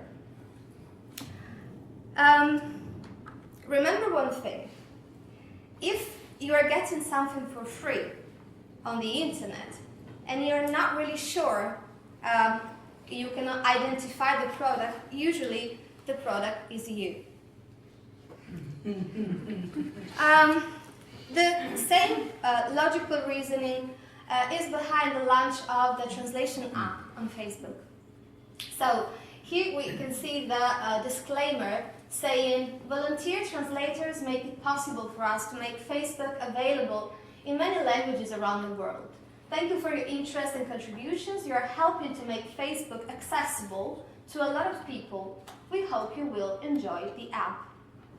So, if you look at the choice of expressions used here, like volunteer, interest, enjoy, contribution, accessible, it's like Facebook seems to be a little confused and is not really capable of understanding that difference between play and work, enjoyment and labor, translation app and translation job. So they managed to have the site translated in more than 70 languages for free. So we can say that crowdsourcing is an activity in which users participate as volunteers and is launched as a form of problem solving. But the thing is that it's not contestants on TV asking for help, but it's powerful multinational corporations. So what they do is that they outsource digital labor to a network of undefined people, unqualified people for free. So crowdsourcing is legal, but it's very unethical. Fansubbing, this terrible word nowadays. Everybody's talking about fansubbing. What is it? So the term is a mix of fan and subs, and it defines the activity of fans producing fan subs for other fans. We can distinguish into two waves of fansubbing. The first wave started in the 80s with Japanese anime. So at some point, Japanese anime went banned in the US or heavily censored due to their content. So this fact led to the Japanese withdrawal from the US market. But fans of this genre started to create anime clubs to translate their products. As you can see, and Andrea was talking about that, they use tapes using a system called self-addressed stamped envelope to disseminate their fan subs. Obviously, with the advent of the Web 2.0, we passed to digisubbing. So the second wave of fansubbing started around 2005 with the golden age of TV shows. So in this new wave, fansubbers are focused on US TV shows and features sometimes. Italy has witnessed the emergence of this underground practice and is connected to a very popular TV show, Lost. It was broadcast in Italy in 2005, and for some reason, I don't know if you're familiar with the show, people got crazy and they started translating this show. I can show you why, because this is how the final episode of the first season finished. So we have a close-up on the hatch. So when the Italian audience saw that, they said, okay, we have to wait 1 year to see the second season, and that's how fansubbing started. Okay, so when we talk about fansubbing, you think about sloppiness, you think about mistakes, manga. Yet fansubbing has developed in different ways around the world. And Italy is certainly one of a kind in this sense, because we have nearly professional workflows, very strict guidelines, and the quality of the fansubs in general is incredible for fans, for a group of fans. At least if we talk about the first two communities, Itasa and Subfactory, not really, if we talk about the last one, Subspedia, which is not really interested in quality but in speed. So these communities translate to reduce the delays or make up for the lack of official translation. As a hobby, they say it's like going to the gym, it's just the same thing. And as a reaction to the inaccuracy and manipulation of official translation. And the idea, for example, in Italy, that dubbing is the best of all possible worlds. There are other ways. So, we can say that fansubbing is illegal because it's a translation of copyrighted material, it's not authorized, but there is no compensation, at least in Italy, and so we can say that it's ethical. This is a snapshot of what's happening in Italy right now. Aside from the two founding communities, we have a new community, Subspedia, and I am currently analyzing what they're doing. Not very happy about what they're doing at all. This is how the fansubbing machine works. So they have teams coordinated by a revisor. They retrieve the video and the dialogue list online. They have subdivisions of tasks, a final deadline, a very strict deadline. They start the spotting and the subtitling phase using open source software. And once all the parts are ready, the reviser merges them, releasing the final SOT file to be associated to the video. Obviously, this resembles more a job than a hobby. Impact. I'm Russian. So the impact, we can see it today in so many aspects of ADT. First of all, the case of Lost is really interesting because in 2010, for the first time ever, the last season, the final episode of the last season of Lost was broadcast simultaneously in the US, Canada, Italy, Portugal, Spain, Turkey, UK, and Israel at 9 p.m. Pacific time. It was followed by an untranslated version only 25 hours later, a subtitled version. I know that a dubbed version followed a week after. So this is now a steady strategy for hit shows on Sky and many other pay TV channels, as we know. The second impact is on the lives of subtitlers and on the localization workflow. So at NBA show in 2017, Amazon, Netflix, 20th Century Fox, they all share insights into virtualized workflows in the cloud. Their expectations were that the content is going to be released around the world at the same time. The fact is that the volume of content went from small to immense in a couple of years, supporting the content everywhere from mobile to connected TV files. The first case study I want to talk about is Chelsea, the first global talk show. This is a very interesting case because it promised high quality translation in a very tight turnaround time. Chelsea, the first season, was translated on the fast lane in 20 languages in 12 to 14 hours. It was broadcast 3 times a week and for 9 months. It was incredible. The localization team created for Chelsea created an ad hoc workflow for this specific show. And I think that Chelsea, as River says, is ultimately the chance to test out all of these works. The translating, the encoding, especially the encoding, the humor, the globetrotting, the disrupting for a rapidly approaching future. The second season of Chelsea was translated in the traditional way. So that was an experiment. So we understand that subtitling quality is still an issue for the media industry, and something needs to be done, and this problem needs to be addressed, and soon.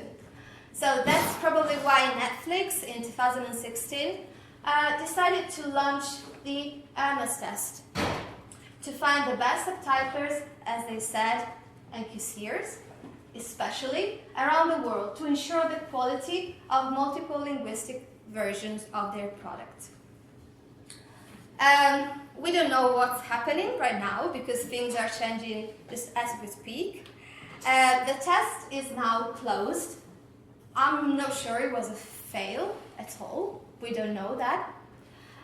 We know that things are developing and that we have multiple vendors dealing with the second phase of this test, but we will see what the future holds.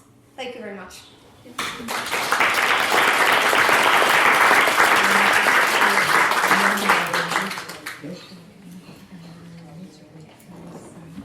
Thank you very much, Serenella. I'm sure there'll be lots of questions related to this test.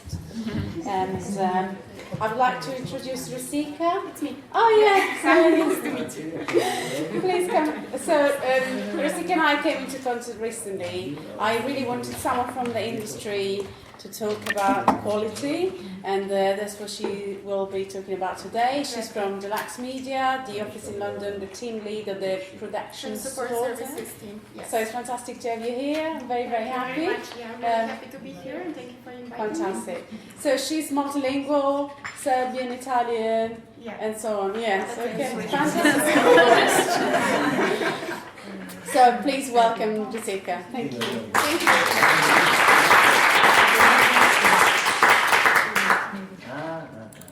So as Carla said, my name is Ružica. I'm coming from the Deluxe Media company. I don't know if any of you heard of it. It's a really big name in the industry, so I'm going to tell you a little bit of what is currently happening in the industry and what is the reality of subtitle production. Just a little bit of introduction of Deluxe Media. It is currently one of the world's largest video content to distribution companies. So producing video content from end to end. So from the production into the distribution. And Deluxe localization is just one part of the big industry and the big company. And Deluxe localization UK office, it is mostly dealing with translation of high-profile material.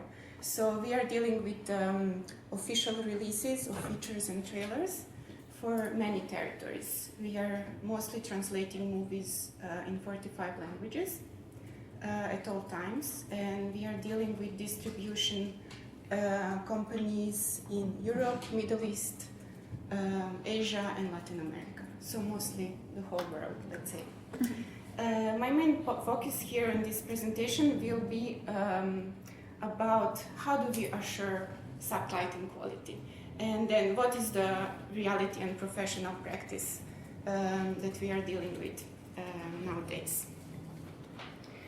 So I wanted to say a bit more about localization production teams in UK. So we are a bit closely connected, but also disconnected from the client services departments, which are dealing with talking directly to the clients. When I see clients, it is mostly major Hollywood studios and some of the independent movie houses for some projects, because we also deal with translating movies for festivals, etc., etc. And then we are there in between them and in between the distribution agencies in certain territories. And then production teams are taking care of executing the order, let's say. I know it's a bit really harsh terminology that I'm using, but in some cases it is mostly we have to follow what they order, so and to execute exactly what is told. So, and as I said at the beginning, we are translating movies and trailers for official digital cinema releases. So assuring quality is a really big deal for our company. I wanted to talk about what is the actual subtitle production chain when it comes to producing a high quality subtitle product. As I said at the beginning, the client services receives the order and to translate in various languages, and then it passes to the production team. Unfortunately, since the production chain can seem quite complex, our production team is divided in several parts. So we have the coordination team, which deals with talking to translators like Andrea, and proofreaders, and the territories, which are distribution agencies in a certain country. And then, let's say, passing on all the information about the project, all the client guidelines, all the reference material, everything that they need to follow during the translation process. And then they pass it on to my department, which is the QC department. I know it's called Production Support Services because we don't only do QC, but we mostly do QC. When I say QC, we perform quality control checks on these subtitles, both technical and linguistic. And that can be a bit tricky because every time when we have the recruitment process for my team, it is really difficult to actually explain what we exactly do, because the first question that always comes up is, how do you check something that you don't speak or don't read? So how do you check? What do you do with an Arabic file? You don't speak Arabic, you don't read Arabic. What do you do with a Korean file? How do you recognize a typo in a name in Korean, etc., etc.? I can say that that is a really big challenge in my team, but with the help of a software, we can also do that.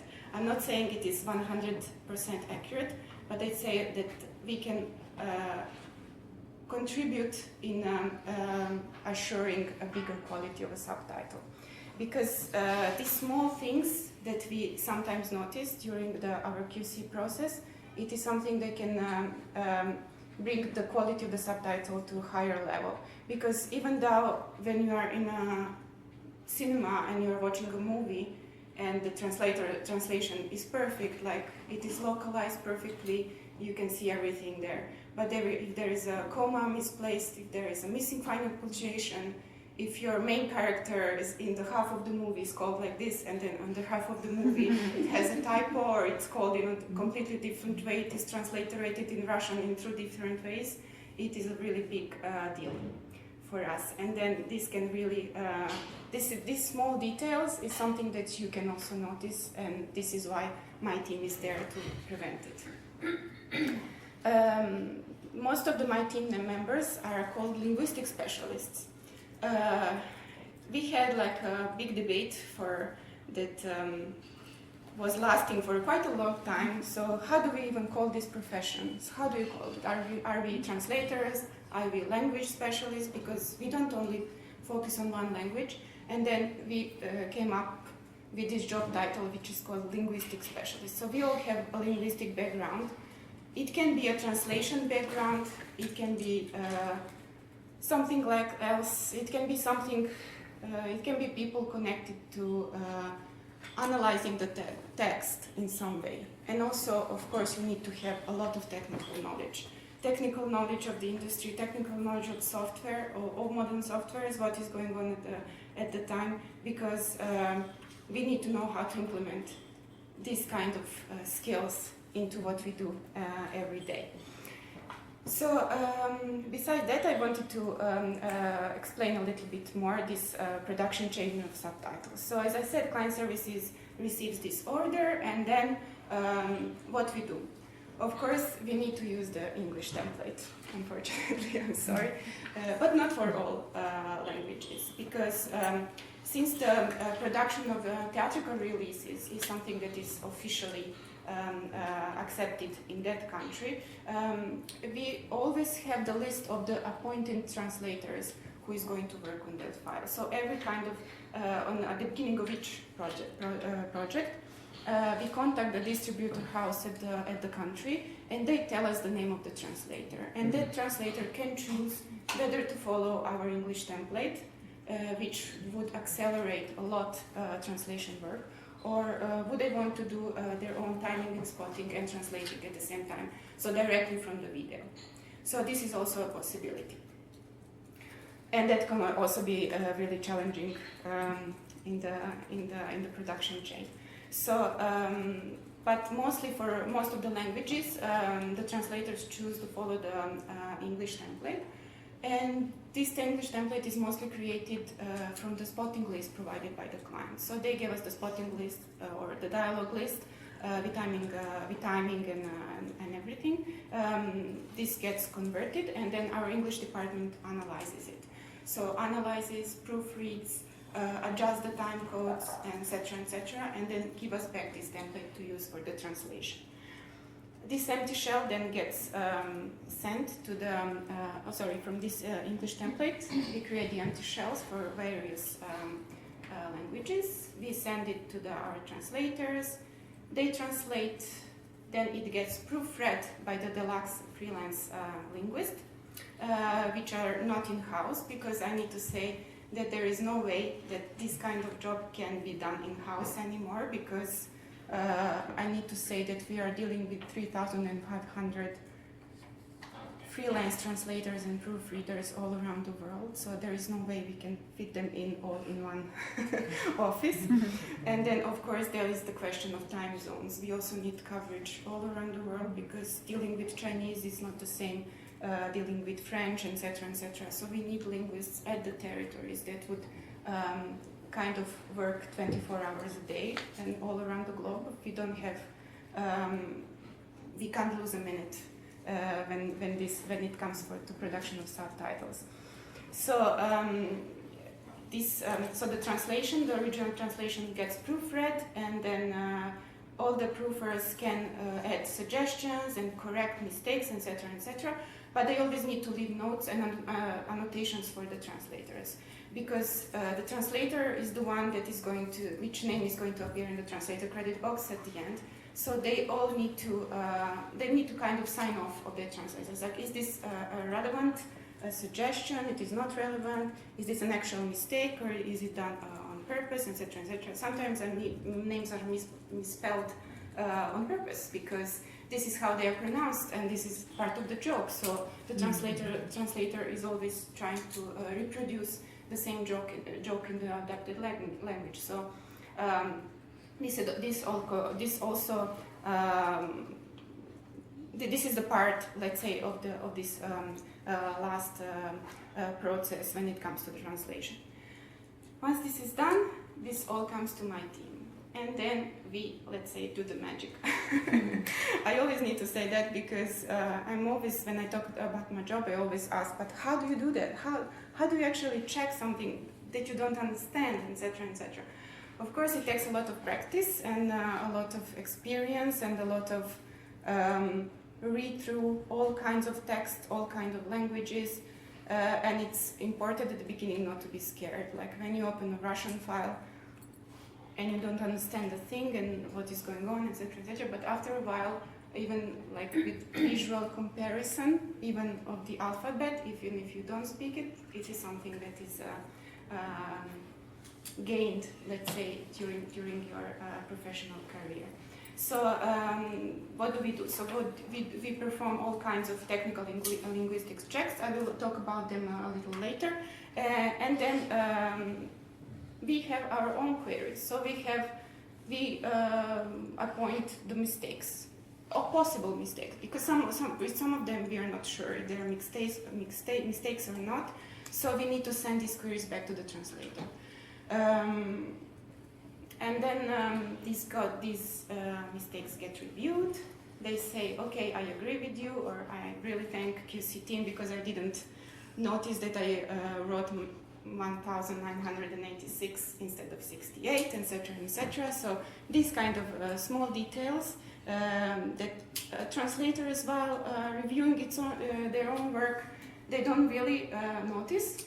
So this is like an obvious mistake that is there, but you don't notice it because you're concentrated on on something else, on a bigger picture. When you're analyzing a bigger picture, it's really difficult to focus on a detail. So this is why we are there for you. So yes, after that, and let's say that the translator revises the queries, and then they send back the corrections to the QC. We double check everything, and then we create the final official translation for that movie, and then we deliver it to our client services team. Then it gets converted, etc., repurposed in zillions of formats, etc. Or we send it for the territory approval, because some of the distributor houses wants to have the final sign-off on this translation. So they want to watch the movie before it's officially released, and they want to have their say on it. So even though they say, okay, my trusted translator is this one, but I still want to review his job after it's finished. So they kind of watch everything. Sometimes they send a lot of changes, like, no, we don't really agree what the translator said. So let's say in this, there is a lot of back and forth with territories, translators, and etc. So who has the final say on what exactly the subtitle needs to look like at the end? After all this is done, we implement on these changes from territory approval, and then we deliver the final file. And this, let's say, it would be something that I could call a perfect subtitle production chain, but it's almost never like this. I will show you a bit more now. So what are our major challenges? Yes, you can see a lot of back and forth all around. So the major challenges is in this, let's say, busy industry that is evolving from day to day, it's from month to month. It's really a constant change which we need to kind of embrace every day. What the client provides us is never the final cut. It is never. They always say, okay, here's the project. Oh, I want the Lux to do this. I know you're the best, but I need to tell you one thing. So we are only in preliminary one stage, so we kind of don't know how this is going to look like at the end. Okay, we are going to give you this. So you start your translation, because we need to save time. We only have 2 weeks, because in 3 weeks this movie is releasing. But, okay, this is what we have for now. Deal with it. So we start translation in preliminary stage. And then at some point they never tell us, or they can just tell us approximate dates, because it also depends on their editing cuts and director of the movie, or if he wakes up one day and he wants to change the ending one day before the release. That happened as well, etc. So they kind of tell us, oh, no, we have the new tape. Now this is a preliminary 2. Please update everything to this tape.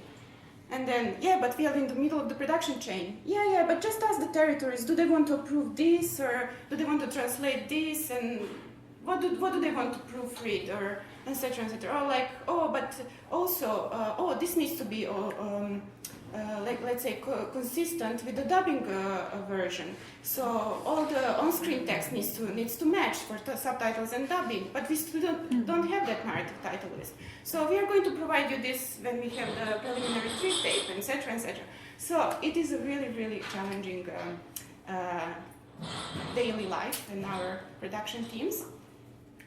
And then we had kind of figure it out. We had to figure it out how to deal with this and how to do these things really quickly, and how to kind of automate this tape update that are happening, that can happen daily in our production. So this is also something that is dealt with our software. So for example, of course, the main tape update needs to come out from the editorial, so from the English department. So first they need to update the English template, and then these changes are kind of, with the click of a button, are mirrored in all the languages, both timing changes, spotting changes, and content changes. Of course, content changes, they're not automatic.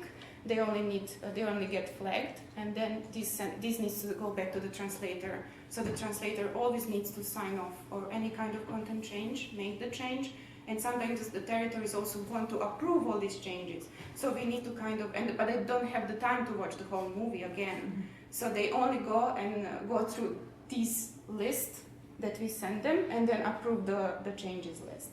So it is really, really a complicated workflow that is happening at the moment, and then I don't know if it's going to approve. It can only get worse, in my opinion, because what is going on? The deadlines are getting crazy. They are getting increasingly tighter. Why is this happening? It is mostly happening for the security reasons, because in this modern era of videos going around the web all the time, unauthorized video releases are happening. Like the last episode, I don't know which series, is already on YouTube and it's not released on Netflix yet, etc., etc. So how come this leak happened and everything? So they're like giving us, okay, we are having the final cut on Thursday. On Saturday, we need to have everything delivered. And like, how are we going to do this in 2 days? They like, we cannot give you more than 2 days of the video handling somebody else outside my company. So this is why we have a really, really little time to do everything that is needed and to double check everything and then to have the official version of the final cut of that movie that is going to go in the cinema the next day, and then 2 days after it's going to go live broadcast on all the platforms, etc., etc. So this is why, like for example, at the beginning I started working for this company in 2007, and the deadlines were like, I have a week to QC the file. Everything was fine. I could check all the languages, I could double check all the translators. I was learning Russian at the same time because I was reading so much Russian text, and then I could read Cyrillics at that time, so it was really similar to my language, and I could, let's say, connect everything, learn, and then improve my skills. But now, of course, there is no more time for this kind of stuff. Everything needs to be like, we always offer a package, because this is my company is this, we offer services to other companies, to other production houses. So the services, okay, in 2 days you're going to have the whole package. So you're going to have your digital cinema release, you're going to have your Netflix release, you're going to have your broadcast release, everything in 2 days. So, and of course these files need to get repurposed, and for all this repurposing, it takes time, even though it can be a click of a button, but it also, sometimes it can't be, because the videos are different. Mostly for digital cinema we have videos divided in reels. So, and then, for example, for the broadcast, it's a long play, so you kind of need to do a watch through and then offset to the subtitles and stuff. So many of the technical things that you need to do on a subtitle in order to release it on different platforms, etc. So for all this takes time. Of course, the clients are just saying, yeah, but today's industry and then the technology, yeah, you need to improve your technology and this and that. So yeah. It's a big challenge. Also, what can happen and why the deadlines are, why the deliveries are delayed. Even though our relationship with the distribution houses and translators is quite good, but sometimes they just don't agree with what we ask them to do, or they don't agree with client ask us to do. For example, okay, I have all this material that you need to cross-check, and then your translator and translation needs to be consistent with this. So if you're translating a franchise, an episode of the big franchise, this all needs to match what was done previously in last 10 years. So how do we? So we retrieve all these subtitles, we create our glossaries, we send them this, and then translators say, but I don't agree with this term. I don't want to put it in my file. I don't like it. It is not something that is used nowadays. And then I don't want to do it. But he said, but you need to do it because the client told us, there is no way that, it is going to be delivered at the end because you cannot just put what you want. And then they say, no, please talk to your client. I absolutely want this term to be changed. So we need to go back to the client, we need to do all the explanation why the translation is not good anymore, it's not relevant for this new episode of the franchise, etc., etc. And then they push back, okay, it's fine, as long as they do, as long as they make it consistent in the file, so it's fine. But sometimes they don't want to say it's fine, and they don't say it's fine, and then what do? At the end, we need to update it ourselves without the translator's input. So this is what can happen sometimes, and these are really big problematic, let's say, situations. But we are there in between to kind of make everything equal and make everything work for everybody. So it is a really challenging environment. And also, since most of the translators and agencies, they are freelancers, so they don't have their working hours. And then if we need something to be answered or approved, like in an hour, they might be on holiday or they might be not working anymore, etc., etc. So we always need to go back to the client. No, the translator is not available at the moment, or the Hebrew agency is not working on Friday, so we cannot approve the file on Friday. And LA clients, they don't really get that and say, okay, why didn't you ask them the day before? I said the day before we didn't have the final video.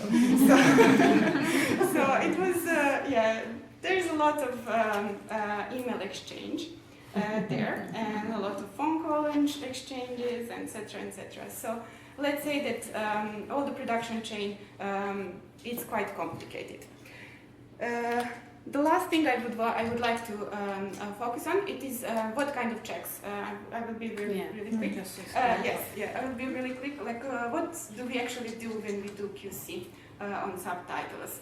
So our checks are divided between technical and linguistic. Technical are mostly done with merging subtitles, splitting, deleting, retiming, creating subtitles from scratch. This can happen for the dubbed version, for example, because we are working on subtitles, but they also tell us, okay, you need to create subtitles for narratives, which are the on-screen text for the dubbed version. This is something that we create from scratch because we don't need translator's input. We already have the list. We just create the actual physical file. Or we are also checking the italics mismatch, because sometimes for some certain languages they are following the guidelines for use of italics from the English template, but sometimes they want their own italics, so we need to kind of compare this and see if this has been consistently used.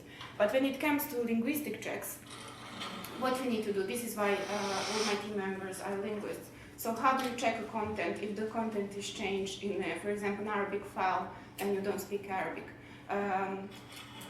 Let's say very simple compare. So we need to compare the previous version and the new version, and if we see that the text is not the same, we need to assume that is correct. So as long as they change something and we know that the content needs to be changed, then we say, okay, it is fine. But we need to make sure that there is a change there. Or for example, there is like they delete the name or they add the name or something that can be recognizable in most of the languages, even if you don't speak them. This is something that it can be a guideline for us. Okay, so the update has been done, or no, it was not done, etc., etc. So we also do a syntax check. This is with the help of the software. So the software gives us kind of approximate results, or where the punctuation, for example, is missing, where is not accurate, or where is not, there can be a potential error. So we go through all these results, and then of course with our linguistic input, it has to be, let's say, checked by the human, because it can't be automatic. For all the languages have different punctuation, let's say, guides, rules. Yeah, so all punctuation rules, etc. So this is what we check in our team. Then we have a proper noun check. With the help of the software kind of retrieves the list of all possible names that are in the file, and then we go through the list and double check if it is correctly spelled or not. This is really challenging for the languages that most of the European and most of the languages uses cases. So, for example, how do you do that in Bulgarian, Russian, Serbian, Croatian, Polish, Czech? Really, really challenging, because sometimes, okay, you can check the root of the word if it is the same, but of course the declension at the end is always different, so you need to kind of recognize if it is a declension or if it is a proper typo. So that is also, and then yeah, we have a discussion about this, and etc. etc. But let's say our linguists speak at least 3 languages, which are kind of different amongst each other. So this is something that we rely on also on the personal skills.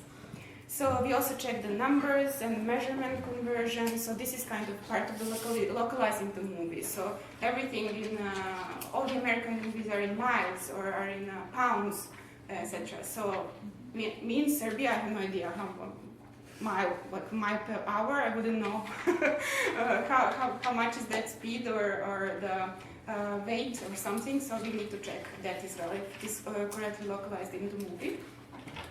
And then, of course, we check consistency against the client guidelines and specifications. This is, for example, if in the French movie, for example, you have 2 speakers in one subtitle, so do they use speaker hyphen with a space, without a space, etc. So this all needs to be consistent. But it is most, this kind of consistency check is mostly now automized in our software, because we kind of input all these specifications, and the translator can't do against it. So if you say, like, you're trying to put only one speaker hyphen in one subtitle, the software tells you cannot do it and flags it, and you cannot deliver the file if you don't correct. So it's a kind of like they do it like this. No, they need to do something more. So and then for multi-streams, we also deal with multi-streams, because in some of the countries, especially in Europe, the official releases are dual streams. For example, in Switzerland, we have German and French that need to appear at the same time, since they are both official languages. Or in Latvia and Estonia, we have Latvian against Russian. Or in Belgium, we have Dutch and French and Flemish.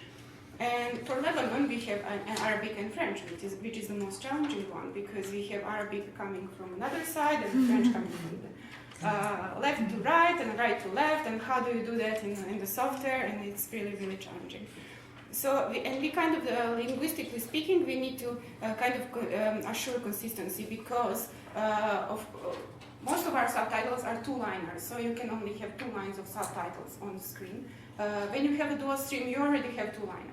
So you cannot have 4-line for the 2-liner subtitle. So what do we do there? And it's translating the dual stream is really challenging for the translators, because they need to condense the text even more than it should be. And then kind of like, okay, there are 2 speakers here, but the first only says hi, or how are you, or who are you, or etc. So this is not really relevant to translate. I want to translate the only relevant part of the dialogue. And then, for example, German and French, they don't talk to each other. So the German omits the first subtitle, the first speaker, and the French omits the second speaker. So this is something that, and then when you watch the movie, it's like, what's going on? This is translated. It's like, what are they talking about? So this is something that we check as well at QC, because before our check, the translators don't see what the other one did. Yeah, so we need to kind of tell them, okay, you need to adjust the translation. And then we check the consistency against the provided materials. All the glossaries, terminology, narrative title list, previously released movies, dubbing scripts, song lyrics, etc., etc. This all needs to match and needs to be consistent. Translators are mostly not following this not at least at 100%, and when it has to be 100%, we need to tell them, and then they need to adjust the translation. So this is it for me. Sorry, I've been talking a lot, and then I only have, if we have any questions, but maybe we can do the merged Q&A, right? Thank you. Yes. Thank you.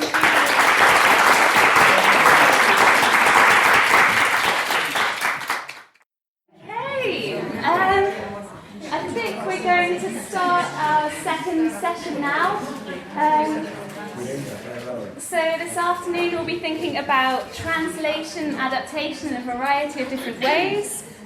So we've got everything from computer-aided, machine-aided translation through to actually publishing translations and trying to market and sell them, and then to digital storytelling, adapting a multilingual story to the digital. So we're going to start with my colleague, Dr. Lucas Nunes Vieira, from the University of Bristol. So Lucas is a lecturer in translation studies with technology at Bristol, and having completed a BA in language and linguistics in Brazil, and a master's degree in natural language processing and human language technology. So we're seeing kind of the human and the computer coming together here at the University of Franche-Comté in France, and the University of Algarve in Portugal. So it's been around a bit. And then a PhD in cognitive effort and post-editing of machine translation in Newcastle. So Lucas's research generally looks at how those two come together, the computer and the human translator. Yeah, so I'll take it from there, thanks.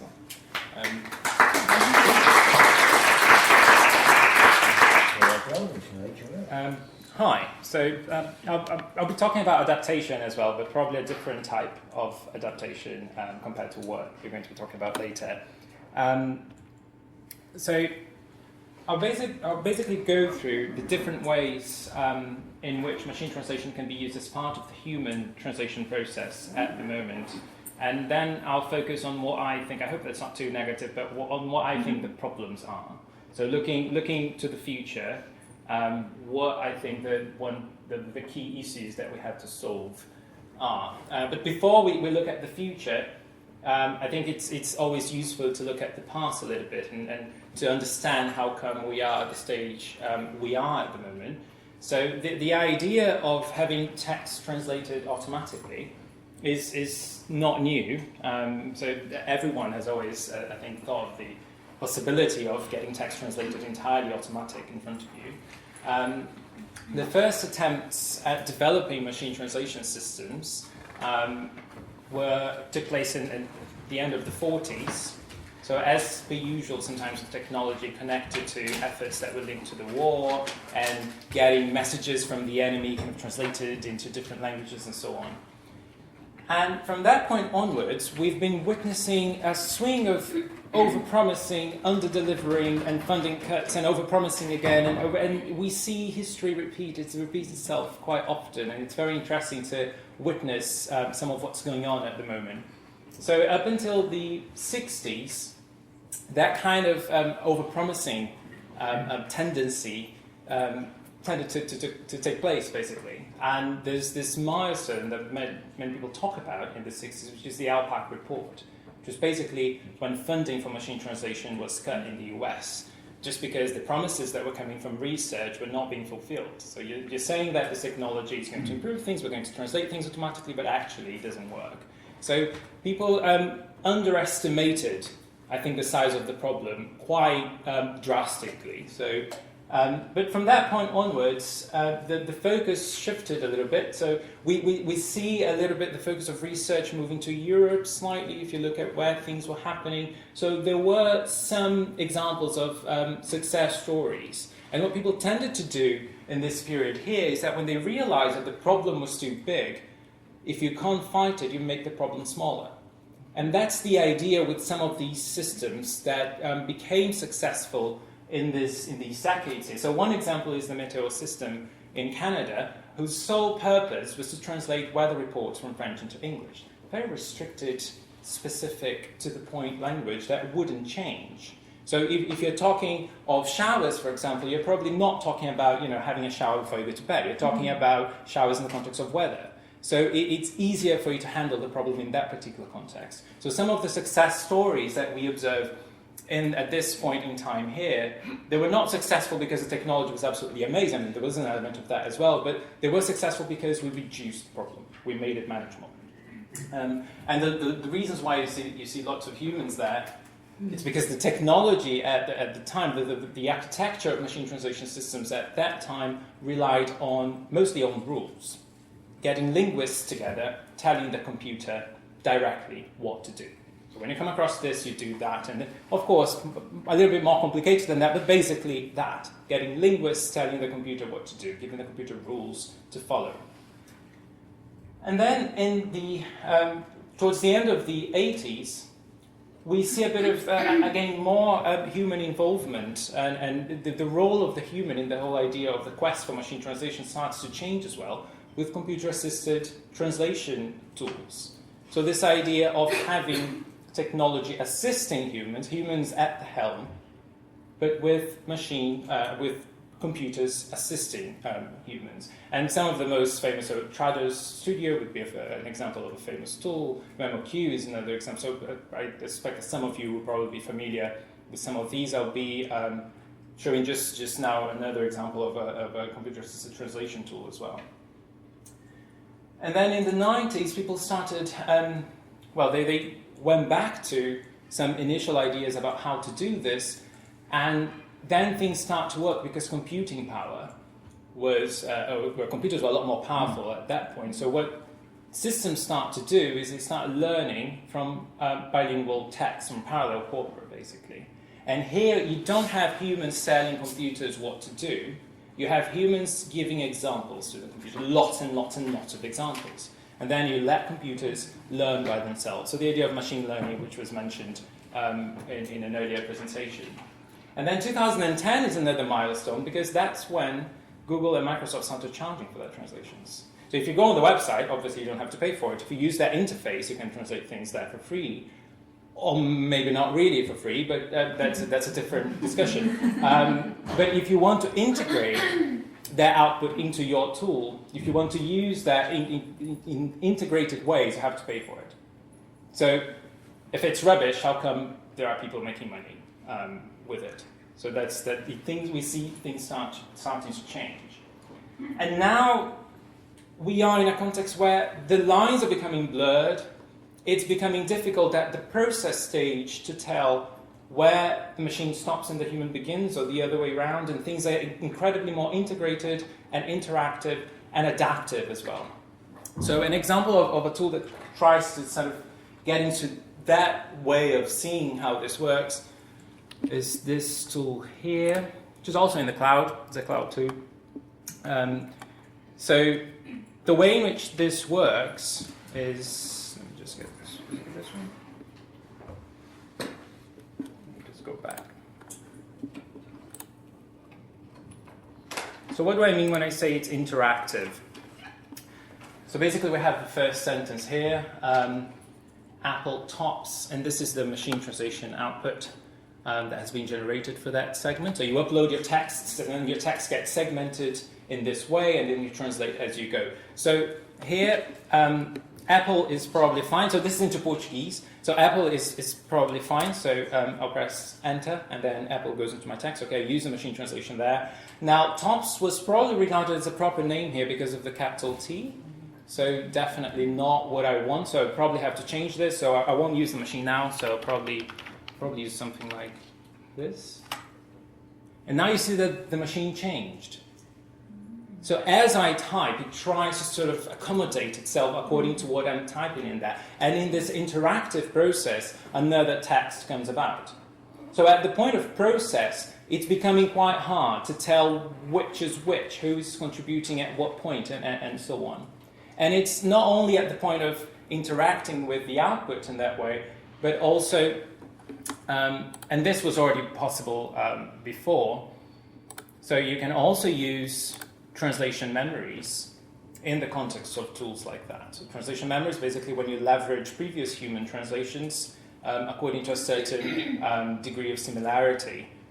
So, for example, let me get the other document.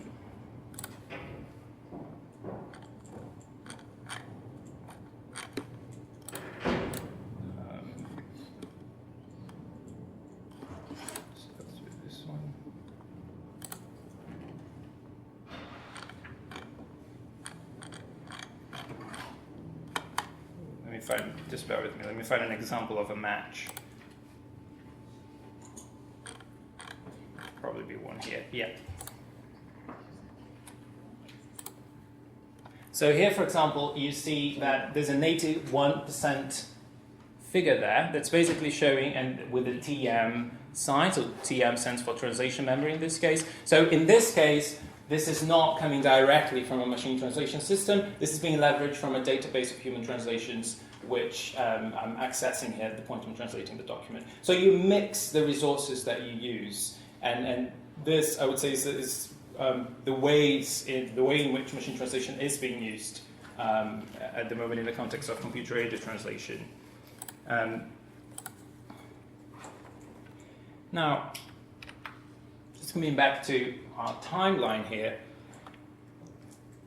we are witnessing very interesting times, I would say, for the use of machine translation in human translation production. And what you see, so I've been seeing lots of very interesting headlines recently. It's just why translators have the blues, and the language barrier is about to fall. Right? It's going to fall. Right? Get ready. Could this technology replace the need to learn languages? And when I read some of this, where is this coming from?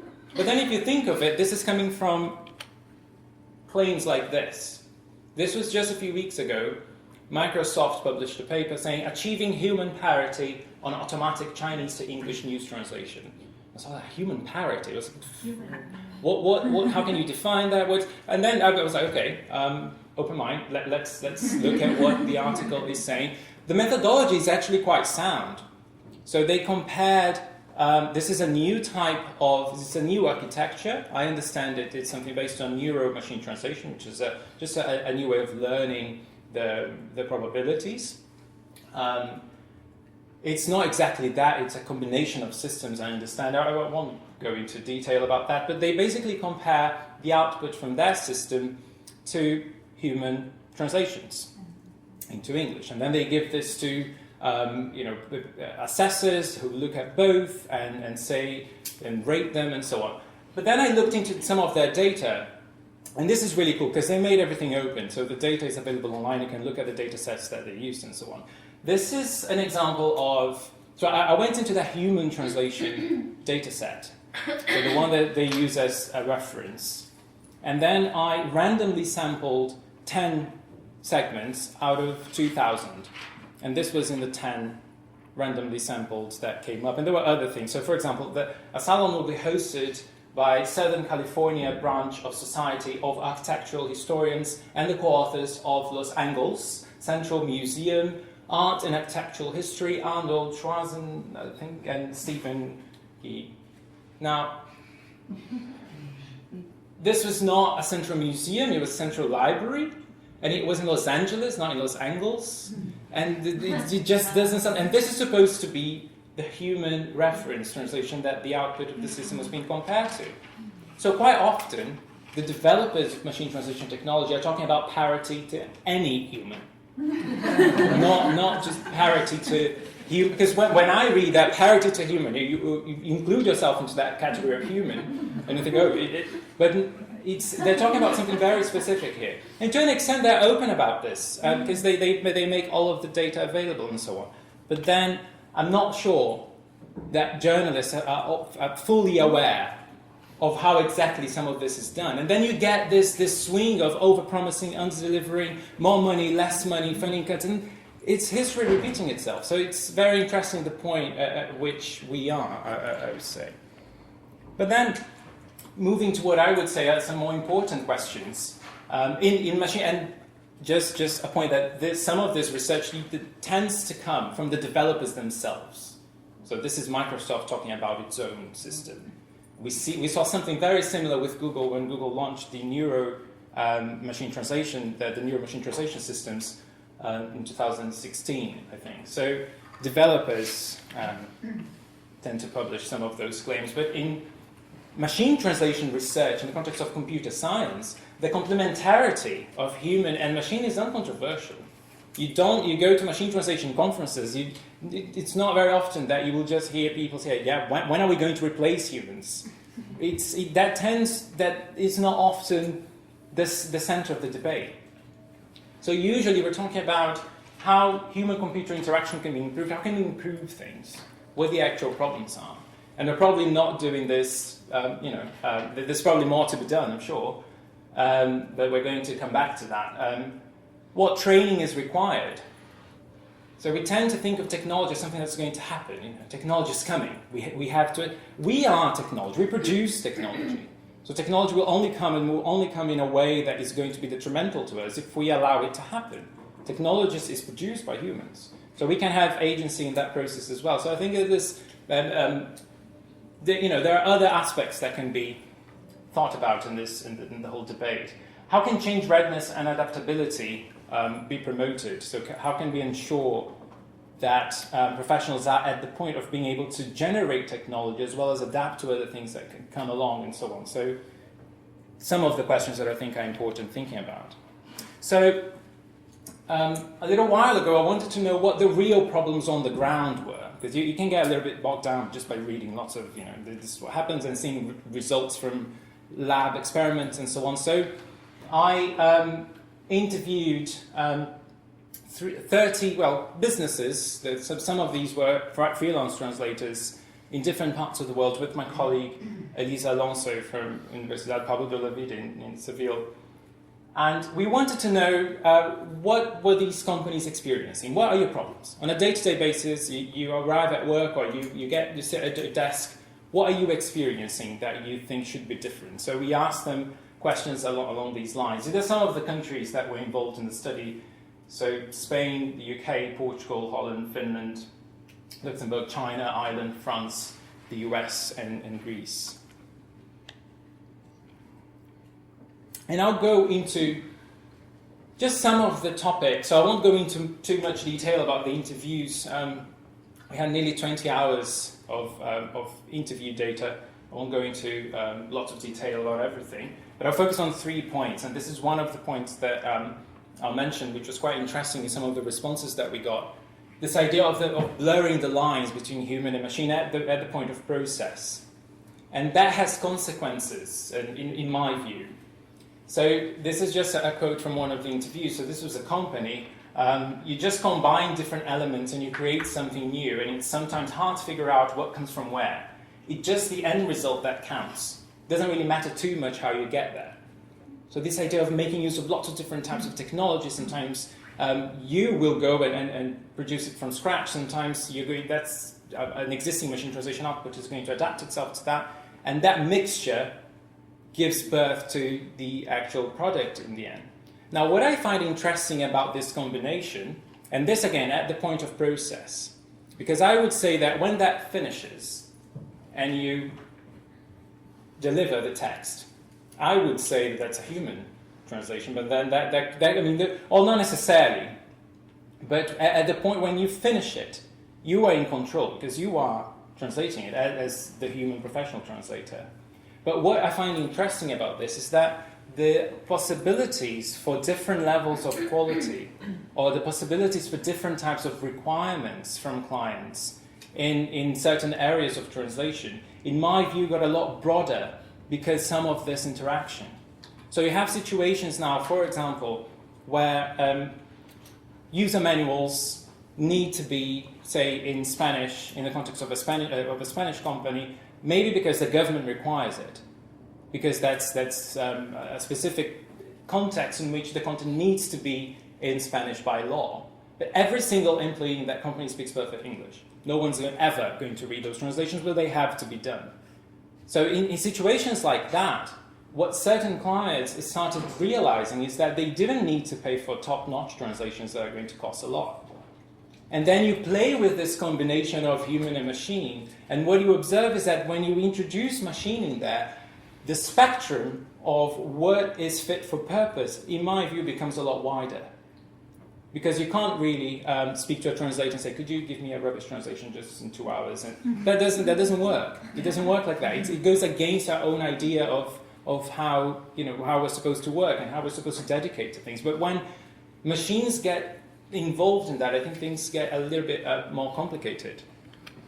And this is connected to my second point, which are editing processes. This idea of how you're supposed to go about editing activity, which is not straightforward. So in general, in revision or in traditional editing, there's this maxim of if it's not broke, don't fix it. So if you don't see a problem there, don't try and do anything with it. But in my experience, interviewing all of these companies, and also in my experience in running experimental tasks in editing, this is easier said than done. It's a lot. It's really hard sometimes for you to know when to stop doing the editing work. And I thought it was very interesting to see that come in some of the comments from the companies that we talked to. So I haven't met a person that has approached post-editing for the first time without trying to change everything. This was a project manager. I think if you're a native speaker of the language and you see the source there and the target and you know it doesn't quite match up, I think there's a tendency to perhaps overwork. There were exceptions as well, usually coming from translators themselves. So I don't normally change a lot because my philosophy is get it right the first time. But this was relatively rare in some of our data. So usually speaking to company directors, it was quite often we heard that translators are changing too much. We give them an existing text and they're changing it too much, and sometimes it doesn't work. And this, to an extent, matched some earlier data which I had as well from empirical tasks. So this is data that I collected before carrying out the interviews. These were 19 translators. It included students as well, but I controlled for their experience, their expertise in some of this data. And what we observed, so this graph can be a little bit technical to understand, but basically the vertical axis here is the final quality of the text, which was rated on a scale that's used in the machine translation sector, in the scale from 1 to 4. So the more I go up here, the better the final text gets. And each line is a different level of quality for the raw machine translation system, the raw machine translation output that was being edited. So 1 is atrocious machine translation output. And what you see here when you go right is that the more they changed it. So the more you change really bad machine translation, the better it gets, makes sense. Now when you move to slightly better but it's still pretty poor machine translation, yes, the more you change it, the better it gets. And for the third level, when you get your machine translation, which is this was judged independently by 3 professional translators. So the third level, when the machine translation output was judged to be slightly better, but still it had errors, the more you change it, yes, it gets better. But then what the data says is that it reaches a level where if you carry on changing it, it's not going to make much difference. It won't carry on going up. And then at the 4th level, what you observe, and so these were instances of machine translation output that were judged by the translators who assessed the material to be fine. So literally fine in the context of the assessment task. And what you see is that the more that the translators changed it, it started to go down. I was like, but this can't be. So this is very controversial data. This can't be. You can't just, these were professionals who were editing the text, but then when you observe what happened during the tasks, and bear in mind, this is in the context of machine translation post-editing, which is a type of task that's quite often associated with urgency. So if you're resorting to machine translation, you need to do it quickly. It's probably because they need it for tomorrow and so on. So one of the instructions is you should do it as fast as you can and use as much of the existing text as possible. Now, when you observe some of the behavior or some of the editing and translation processes that took place during some of these experiments, you see things like lots of hesitation to change, for example, one word towards the end of a particular segment. And at the back of your mind, you probably have that idea, I have to do this fast, I have to do this fast, I have to move on. So with that time pressure, and with your knowledge of the language, as mentioned by the project manager in the interview that I showed just now, something that happened quite often is that certain words would be replaced, and you would regard that as, yeah, this is me, I'm done. But that word that you're replacing had already been used in the previous sentence, so you lose things, you miss some of these problems that you might be creating yourself with the editing. So, talking to some of these managers, they usually say that some of the guidelines for translators who edit machine translation is don't go there. Don't create problems for yourself. Don't try to get into a hole, because it's going to be very hard for you to get out of that place. Or it's going to take a long time for you to get out of that place, because sometimes you change something here and then you have to change many things. So if you get into that process, it's going to take you more time. And just because of the time pressure, you're inclined to sort of just try and move on. And in that process of moving on, you might leave things behind. And this is the third point. So yeah, I think I'm fine time-wise. This is the third point, which is something I'm really interested in as well recently, the idea of activity tracking. So in this tool here, you can also, let me do that with this one. You can also generate a project report. That will give you estimates of how long it took your translators to work on the text and how many words per hour and so on. So time is being tracked. And the changes that you perform are being tracked as well. And we see this as a bit of a tendency. So translators working in the cloud and how long they spend in each segment being automatically recorded for the purposes of compensation, so that you can calculate how much you're going to pay the translators based on this. Sometimes for training purposes, very controversial. And this came up in some of the interviews as well. So this was a manager too. So the tool records almost everything. I call it Big Brother. And our in-house translators got very scared and they got very annoyed when I told them to use it, because obviously they were worried that this would act as, basically surveillance of the work and so on. But at the same time, they were doing some really positive things with it when translators were aware of everything that was happening. So if we share with them the metrics and they can see the editing distance, the effort and all those graphics, they get involved in the project and they actually improve their hourly rate. So that's really interesting. It's that idea of being aware of what you're doing. You can get these reports showing you exactly how productive you were at the beginning, how productive you were towards the end. What do you change? What do you tend to change a lot? Is there a word that you really don't like? Are you always replacing that word in every single project that you work on? So it can raise awareness about how you translate too. So there's a positive aspect about this that I think is largely unharnessed at the moment. Probably because of some of these controversial reasons of being watched and so on. And some translators actually liked it. So it's quite good because so here the translator was talking about a built-in timer. It stops automatically, it becomes idle after 2 minutes. So this was in the context of being paid based on how long you spend on the translation task. Again, very controversial. I'm sure there will be all sorts of different opinions on this. So what next? What do I think are the main, or some of the main challenges that we have ahead, or the areas where we could focus on? Improving human-computer interaction. So improving these tools, which is possible.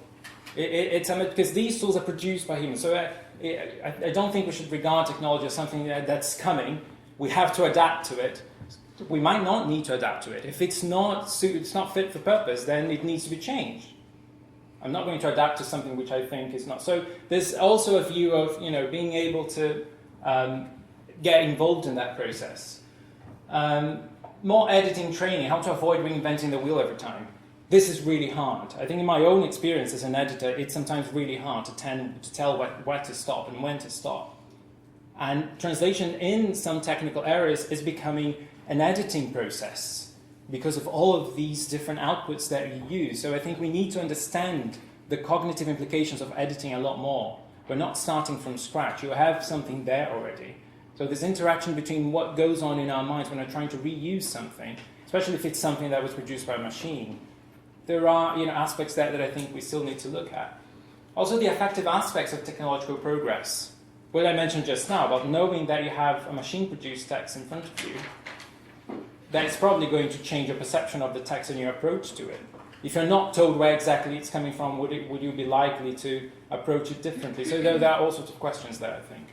How to ensure positive use of activity tracking. I'm very concerned about this just logging into a cloud tool and being watched and being tracked in everything that I'm doing. That sounds wrong to me on some levels. But at the same time, there's potential there in analysing exactly what you do, in being shown everything that you've been doing and so on, and learning from your own practice. So how do we reconcile these two? I don't have the answer to that. I think that it's something that we should probably focus on as a field and as professionals and so on.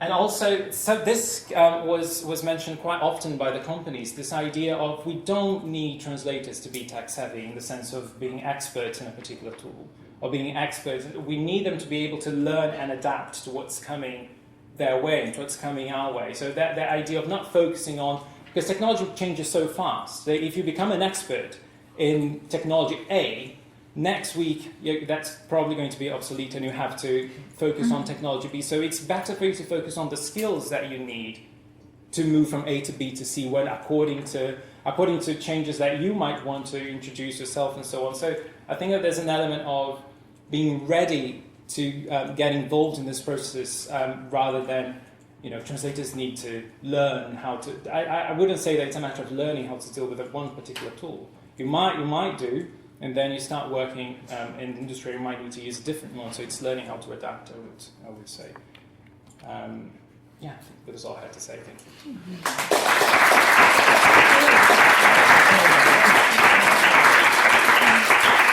Questions afterwards.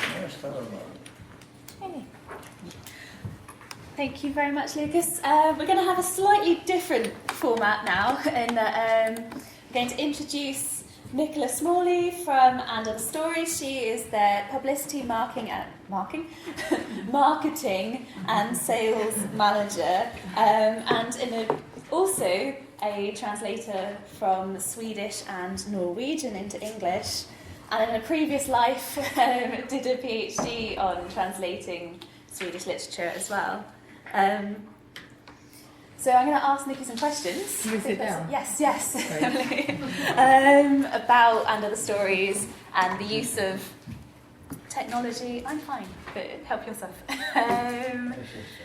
So Nikki, you could firstly just tell us a little bit about who And Other Stories are, what you do, and then we'll think about how technology kind of fits in with that. Sure. So I've been working for And Other Stories for about 3 years. And Other Stories is an independent publisher that publishes about 75% translation, literature and translation, a lot of fiction, occasional kind of non-fiction. I don't know if the term narrative non-fiction is meaningful to anybody, but it's basically non-fiction that has a focus on form and, is seen to be literary, whatever literary means. So then the other 25% that we publish is English language literature from around the world. And Other Stories was started in 2010 by Stefan Tobler, who is a translator who some of you may know. He had been working as a translator for quite a long time and found himself getting quite frustrated with the conservatism of the mainstream publishing industry, or just the publishing industry in general, because in 2010, it was just after the financial crash, lots of people were kind of tightening their belts and worrying about the potential for publishing literature and translation as a whole, but especially more kind of experimental or formally innovative translation. And he felt that he knew that there was a readership for interesting, challenging, exciting new work, well, not just new work, but older work as well. And he knew that in the UK and also in the US, there was a readership for this. But no matter how hard he tried, he would go to the editors that he was used to working with at the publishing houses that he had previously translated for, and there was just no appetite for it because people felt there is no market. There's no, it's too difficult to sell these books. We can't do it. But he knew that this wasn't the case because he was part of a community of readers and translators and writers who were very keen to explore, to find like great work, all the great work that was out there. And actually there was a particular example of a Brazilian writer called Haruan Nassa who only published 2 books in his life. They're both ultra short, 50, I think there's a novella of 60 pages or something. And maybe one of 80 or 100, but they're absolutely outstanding works of literature, and he felt that there was, these books should be published, but there was no interest. And actually, And Other Stories never ended up publishing those books, but by a kind of strange quirk of fate, he ended up translating one of the books for Penguin Classics, so, a very mainstream big publisher. And it got longlisted for the Man Booker International Prize. So, this is kind of proof, basically, of the fact that there is, that maybe perhaps we live in changing times and things have moved on, or just that maybe some of his editors should have had a bit more faith. Anyway, so, sorry, this is very long rambling. This is the whole story of And Other Stories. Basically, he got together with a group of translators to formulate ideas for how you could do something about this, how you could get these fantastic writers into English. And he initially it started off as a collective idea, and that sort of morphed into something when he realised that actually, if you want something doing, it's best to do it yourself. He basically just started a publishing company, but he wanted to retain this kind of collaborative feel. So instead of actually, it being collectively owned, he decided to have a system whereby all of these amazing readers that he knew, translators, writers, and just, readers, people, lovers of literature, could contribute to what got published by And Other Stories. And so this is where the kind of digital aspect comes into it, because he started off basically inviting people to take part in reading groups where members of the reading community in a particular language would meet to discuss books that they thought would work well for a publisher like And Other Stories in the UK. And since And Other Stories started, I think about I'm not sure exactly of the exact figure, but I think probably about 10 of the sort of 60 or so titles that we've published have come to us from reading groups. But this has also had a kind of wider impact in that we've become a publisher that translators, if they've got something they're really burning to have published, will bring to us. And so for instance this year we're having a year of publishing only women, which is a whole other subject, but anyway. And one of them is an absolutely amazing writer called Nora Lange, or Nora Lange, or however you want to pronounce it. It's like we're absolutely not sure how it is pronounced, because she was a Norwegian who grew up in Argentina, and everybody seems to pronounce her name in a different way, and she's dead, so we can't ask her. Anyway, so basically there's a translator called Charlotte Whittle who knew about us through through the reading groups, but also just through our kind of social media activities, and because she was interested in the kind of books that we published. And she brought this book to us, and and it's a writer who's never before been published in English, and she was part of a group including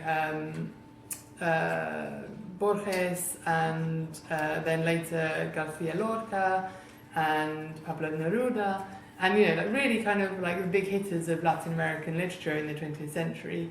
But she'd, as a woman, unfortunately never kind of got the prominence that her male counterparts achieved. So anyway, she's being published, and this is something that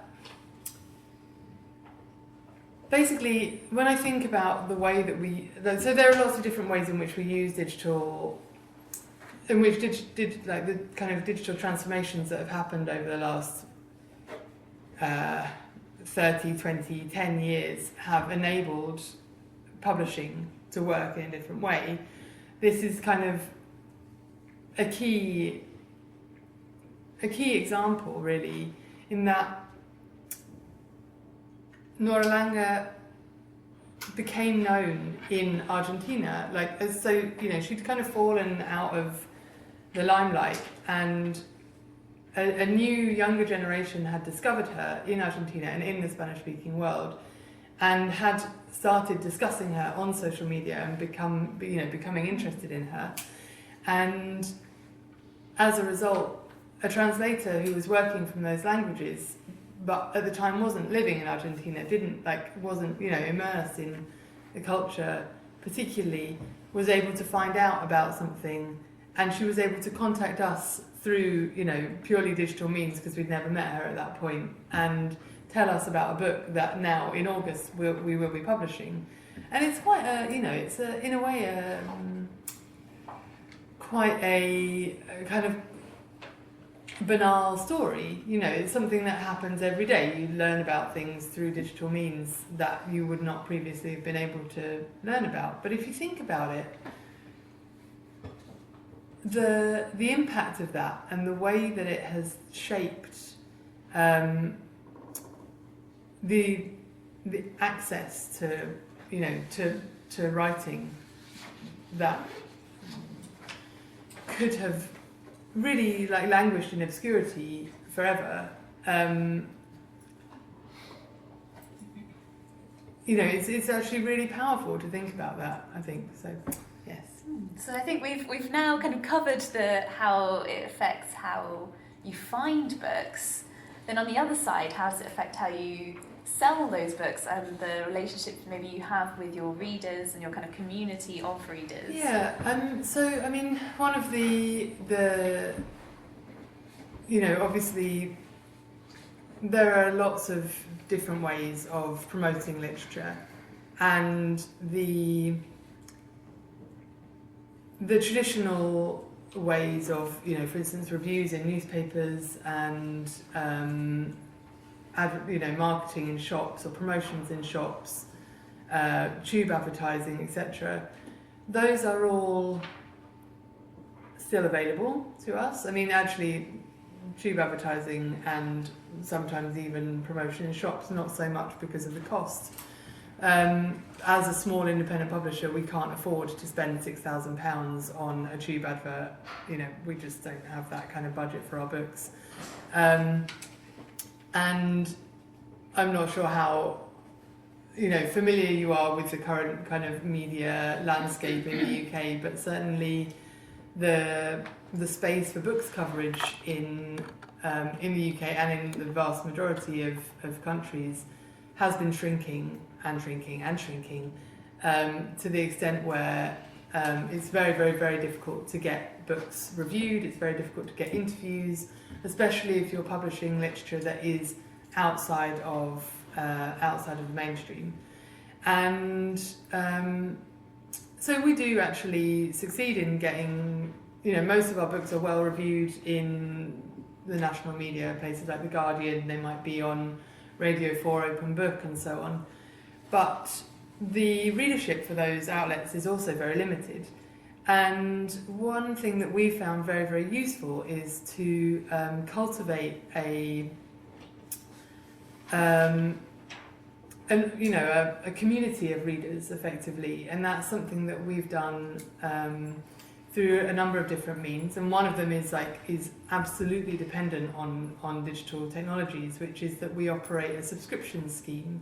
Now, obviously, subscription schemes have been running for a very long time. You know, that's something that was very, very popular in the 19th century with book serialization and you know, there were various different publishers that ran subscriptions. But it's phenomenal the way that you can let people know about things now and immediately have a response. So, you know, we can send out a digital newsletter to people's email inboxes, and within a very, very short space of time, those people will sign up. You know, they'll subscribe to And Other Stories. They will then be on a list of people that receive X amount of books per year, and that means that our books, from having been a very kind of it means that we basically immediately have that audience for our books. So we have about 1,000 subscribers, and I don't know, again, how familiar you are with the kind of numbers that most literary fiction books sell, but to sell 1,000 books off the bat is amazing, amazing is a bit of an exaggeration, but it's good, basically, and it means that the book hasn't quite paid for itself, but is coming close to paying for itself. And then on top of that, obviously, we have any kind of trade sales. I mean, there are lots of... It's interesting, I've been thinking about this, how do digital technologies help us in promoting and selling our books? And it's literally impossible to say how we would sell and promote our books without digital technologies. Because from everything from, letting literary editors on newspapers know that we have a book coming out, because if you don't do that, your book will never, if I don't send them sort of 7 emails saying, oh, I just wondered if you'd seen my last email about this book that we've got coming out, etc., etc. If that didn't happen, then our books wouldn't get covered, because because they are inundated. They receive at least 200 books per week, UK literary editors, and every means that you can have to, kind of bring your book into their attention is another small way in which you can increase its chances of getting coverage. But then again, even in those traditional contexts, most newspapers now have a large online profile, and for instance, often things in translation might not make it into the print paper itself, but you might be able to get an interview online, or you might be able to do a promotion with a kind of digital newsletter or something like that.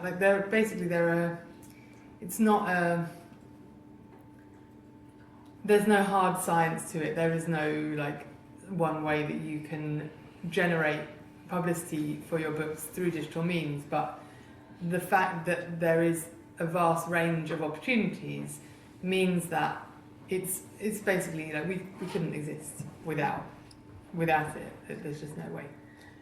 We have a couple of minutes. I just wanted to ask quickly about the rise of more online publishing, things like Amazon Crossing. Mm-hmm. What kind of challenge that presents to a smaller independent publisher? Well, I mean, I could talk all day and all night about Amazon and the kind of challenge that they pose to the world.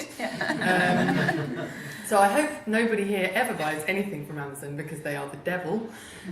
Sorry, I've just said that on camera. I hope that they continue to buy our books and sell them.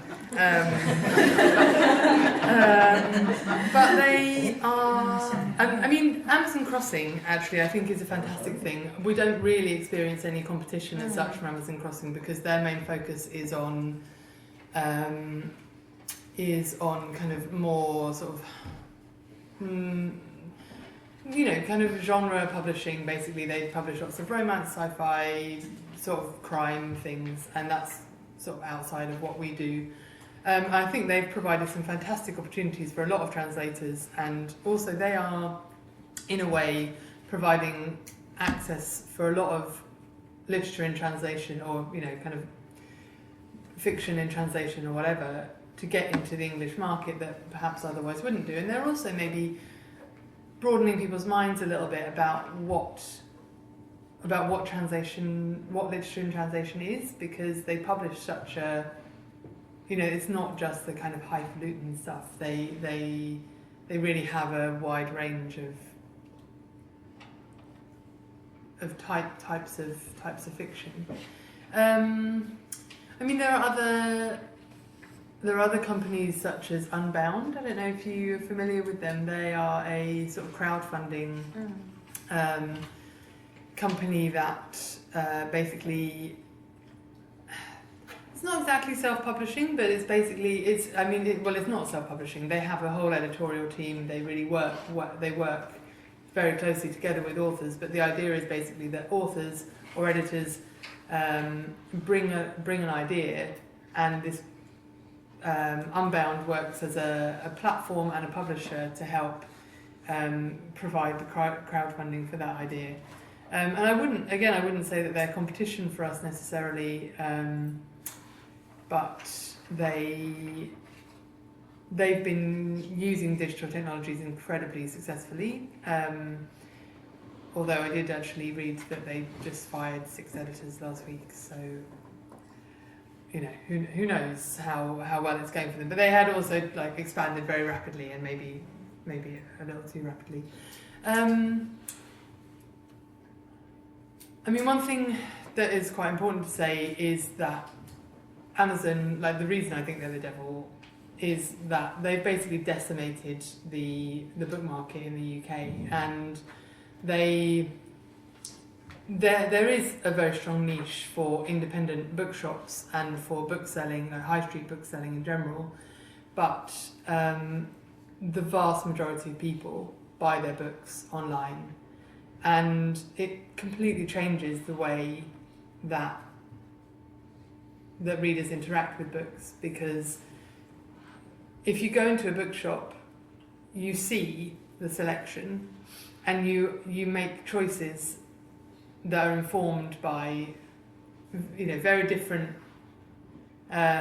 criteria than when you go onto Amazon or a similar website.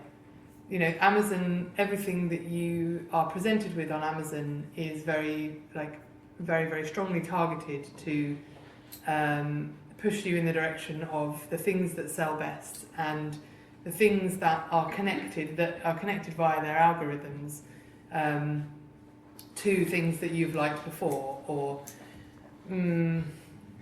to things that other people have liked who've liked something that you've liked before. And that is obviously useful for some readers, but also it removes an element of agency, in my experience and my opinion, from individual readers actually going in and browsing and tracking things down. It's very, very, very difficult to browse on Amazon and similar things. And yeah. Like I said, I'm sure we will. We haven't got time for me to talk about Amazon, basically. Over our coffee break, we can talk a lot more about those things, and in our questions. I think we may have to stop now and move on to our next presentation. But thank you very much.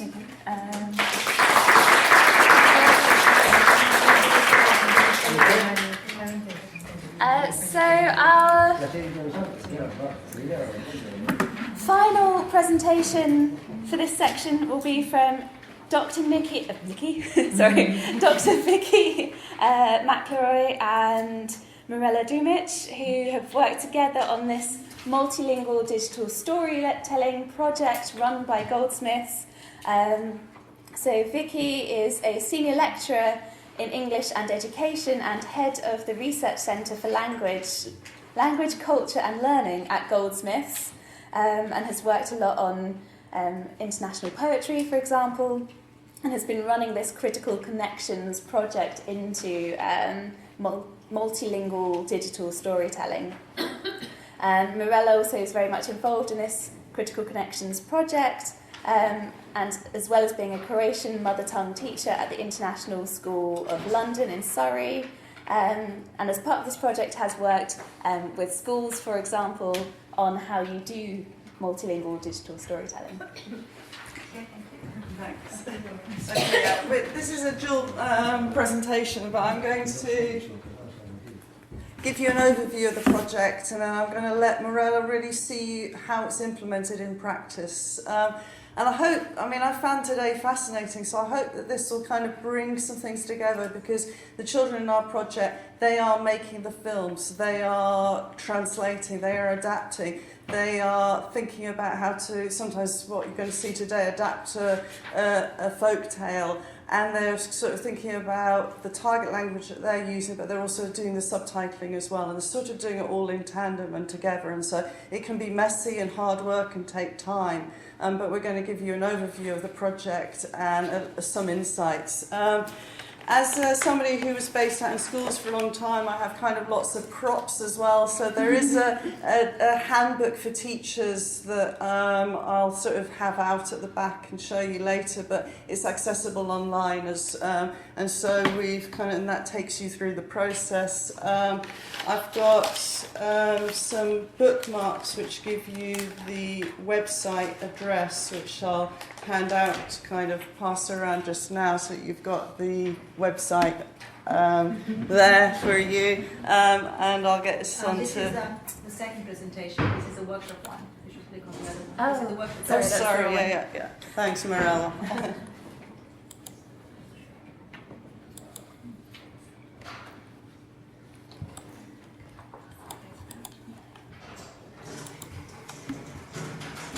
Okay, so thanks for the introduction. I actually met Mirella when I was asked to give a talk in Walthamstow for families who were bringing up their children bilingually. I lived in Portugal for 16 years. My children grew up multilingually, and I did my doctoral research on biliteracy, and with older students, so from about the age of 8 until 16. And so I have a real interest in how students learn languages, and I think that's one of the main focuses for this digital storytelling project. Mirella was there as a parent, but also somebody who's researched in this area as well, and she's on this project as a lead teacher. So those are those kinds of connections that we were building. I come from a theatre and education background that then moved into the teaching of English, and I now teach media as well. Digital storytelling comes out of a theatre and education background. Joe Lambert, who started it in the States, he was very much interested in folk culture, he was interested in cultural activism, and he was interested in experimental theatre. And so it was really, digital storytelling was about giving quite marginalised people voices and allowing them to make kind of films, what happened when they turn their stories into films. And so that's kind of where it came from. Key partners on the project, we had the BFI who helped us do the media workshops out in schools. We worked with the British Museum and Museum of London because we became very interested in working with objects to create films. And so part of the project was also creating bilingual museum resources.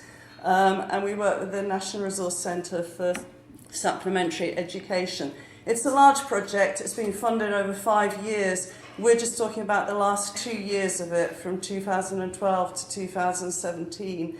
So we've worked with over 1,000 young people, and we've worked across different countries. The website that I'm sending the address around for, that has access, you can access all the different films that the students have created. And we've also worked across many different languages, and so we've worked across, these are 15 of the languages that we included in the second stage of the project. I like this picture because that's kind of about how sometimes the students feel at the beginning of this project, and it's a hard thing to do. This is somebody who was working in the Greek supplementary school. He's working with a story from Sean Tan's stories, The Red Tree, and they are going to create an animated version of this story in Greek with English subtitles, and he's kind of thinking about how he's going to do the set and make the set. As part of the digital storytelling project, we also worked across themes, and so in the very first year of the project, all the stories were around the theme of inside out. So it's very much about students thinking about their personal stories and then how they could tell them. In the second year, it was about journeys, and it was about metaphorical journeys, but also literal journeys, migration, people moving about, how they felt, displacement. And students, it was very moving, the kinds of stories that students came up with. And then we decided digital storytelling, it has been about the telling of personal stories, but we also kind of wanted to push it a bit more towards, well, how do people situate themselves in the world? What about social justice? What about kind of, in some ways, bigger themes? And so then in the last 2 years, the theme was on fairness, and then it was also on belonging. And so the story that Mirella will talk you about is under the theme of fairness. Assessment in schools is an enormous thing. Like, how do we assess the literacy they're learning? How do we assess the language they're learning? And I spent a long time as an educator trying to kind of come up with criteria that would show how they were progressing, show how they were developing their language. And in the end, I kind of put that aside. And how we started with the project is we got the students themselves to look at 3 digital stories and decide what made a good digital story. They came up with their own success criteria. They came up with the kind of language that should be used, music should be used, and then we started to look at, well, what did it help them to do? They became more engaged, more motivated, more confident about language learning. And so that's also part of the teacher's handbook about what makes a good digital story. So what is a digital story? As I've said, it comes out originally from the work of Joe Lambert on digital storytelling, and he came up with 7 components of a digital story. And digital stories were often photos put together, and so that's why in the workshop after the tea break, we're going to start off with photo story when we do the workshop. That's sort of where this came from. But with working with students out in schools, we kind of we started to move towards using moving image more. We also thought about students not developing stories on their own, but developing them collectively. So lots of the students work together on film, and that's when it became really complicated, quite difficult. They're having to make those decisions together about editing. And also audience became important. We started to develop technology a little bit more, so they use stop motion animation, they use green screen. The film that Mirella's going to talk about used shadow puppetry, which is a really ancient form of kind of drama and work, but one that you can play with and use. Teacher and learner agency were very, very important in this project. Hilary Yanks is a South African researcher. She once said, if teachers lose teacher agency, then you've lost everything. And so kind of holding on to that. And I think some of the things coming through about subtitling this morning is about agency and about having that kind of those choices that you make. I think probably all of the other ones are quite self-explanatory, but the main focus for us was on the multilingual and the intercultural as well. So how students often from kind of from different home backgrounds, how they were making sense of their life here. So how they were bringing sort of their views of Arabic culture that they'd learnt at home, but how they were making sense of them in London as well. One of the theories that probably, one of the theorists that kind of helped us to underpin our work was somebody called Kathy Mills, who's looked a lot at literacy in the digital age. And probably coming from a theatre and education background, very interested in spatial literacy, in how we learn through the thinking hand, as they say, but also how Margaret Mackey's talked about reading from the feet up. And she says that children learn to read at the same time as they start to kind of learn to map their world and walk around. And so quite interesting things about perception, I think.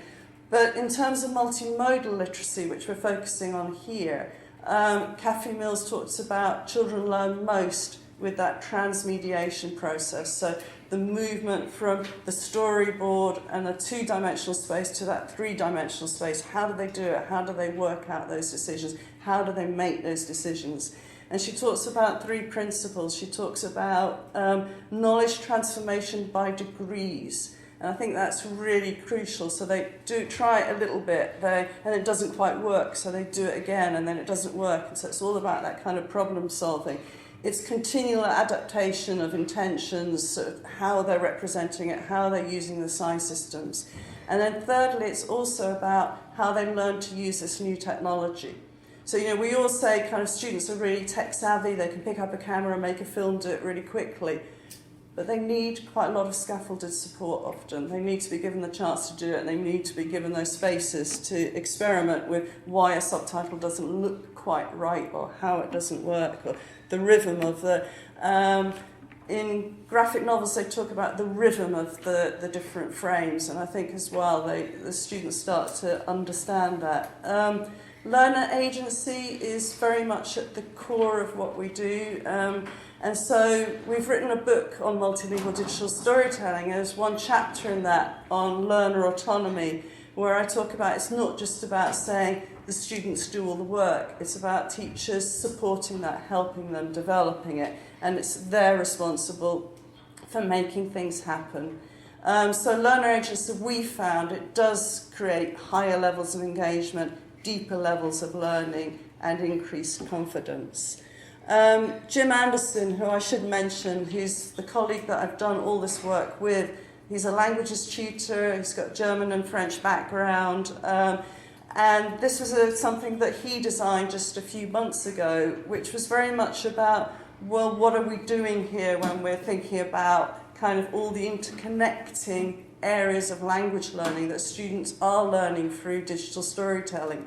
It took us quite a long time to convince our funders that the making of stories would actually help students learn languages, and the making of films would help them to, interact and engage kind of critically with technology. But what we found over the last 5 or 6 years is we're amazed by what the students produce, by the kind of dedication they go through, by the way they remember the things that they've done as well.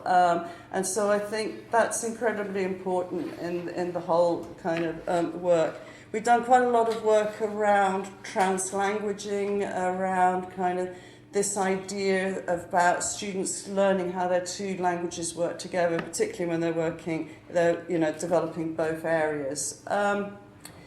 This is from, again, from some work that I did on multimodal composition and creativity, so it's from a chapter in our book as well.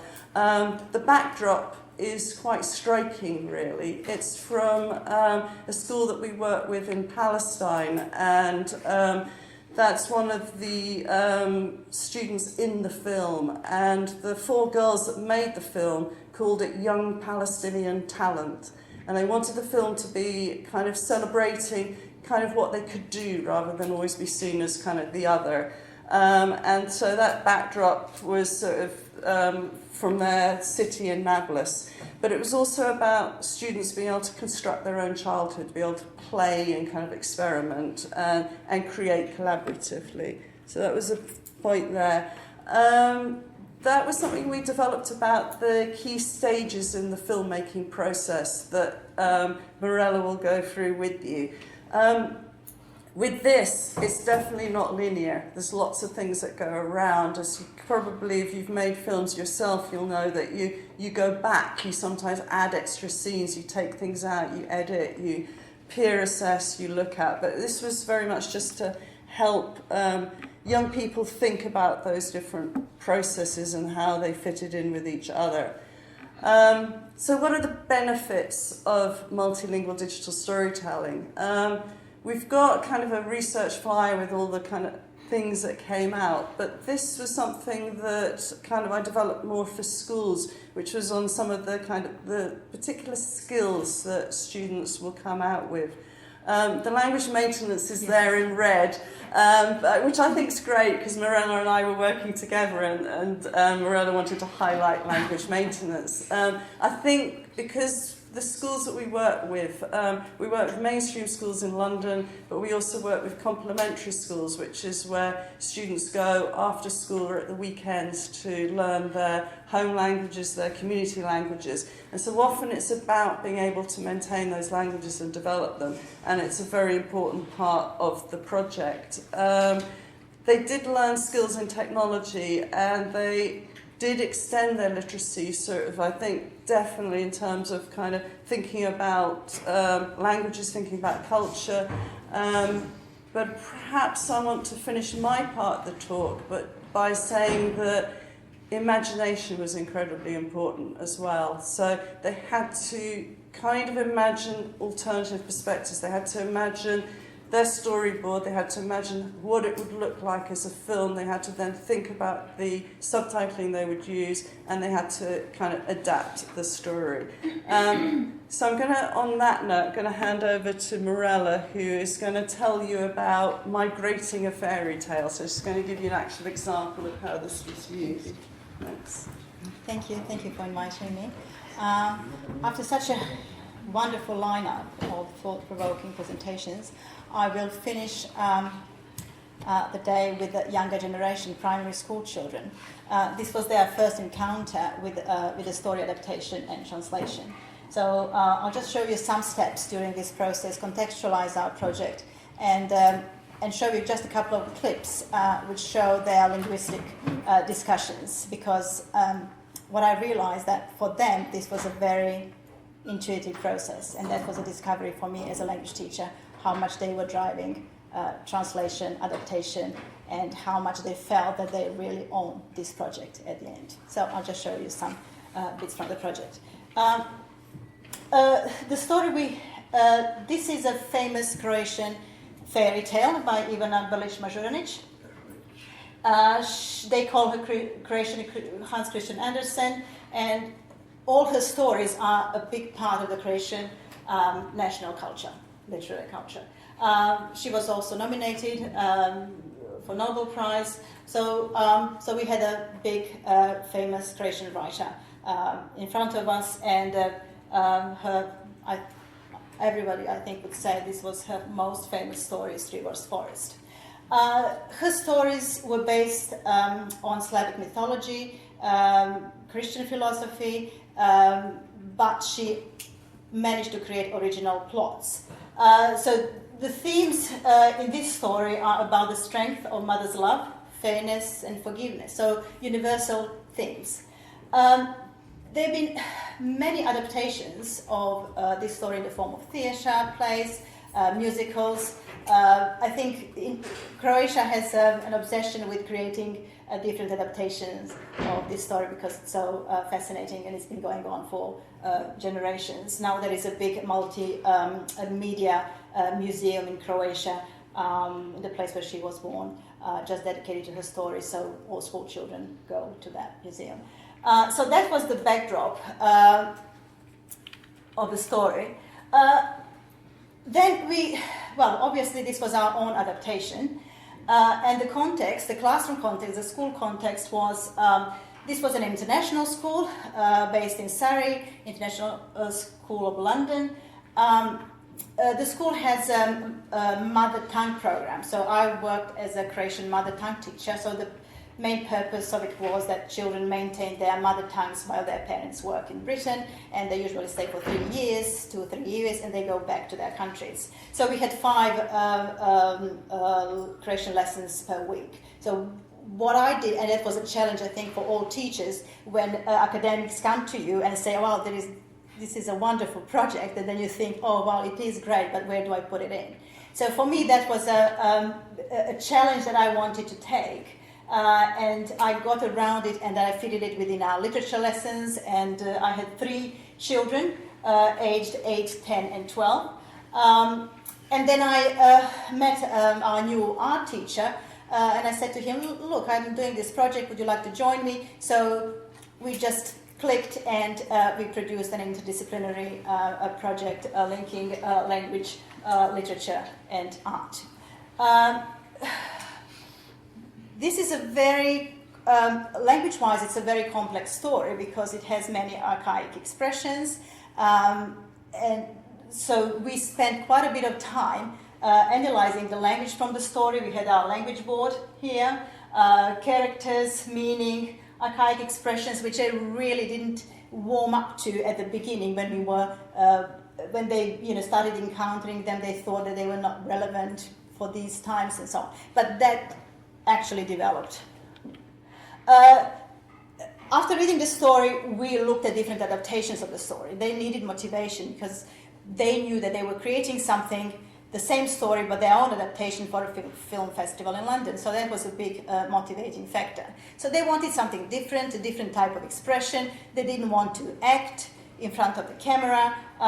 And then they encountered shadow puppetry, and that's how it evolved. And of course, our teacher was there to show us some tricks of shadow puppetry. The original story has 2,880 words, and our version reached 800. So obviously, they had to work on the language a lot to achieve that, to condense the language. So what helped us was storyboarding. So this is a storyboard that was given to us by Goldsmith. So the children thought that we didn't have to include all the scenes from the story. So they did their own selection, what they thought would still make a recognizable story. So whoever sees it would say, wow, I relate to this story, I know this story. So it was not a totally something different story. So it was a recognizable story. So it was a textual and visual storyboard. There was lots of language transformation going on. And as they were going on, they actually started producing their own creative solutions. A rhymed poem, they really freed themselves linguistically and started contributing to the process really linguistically, very creatively.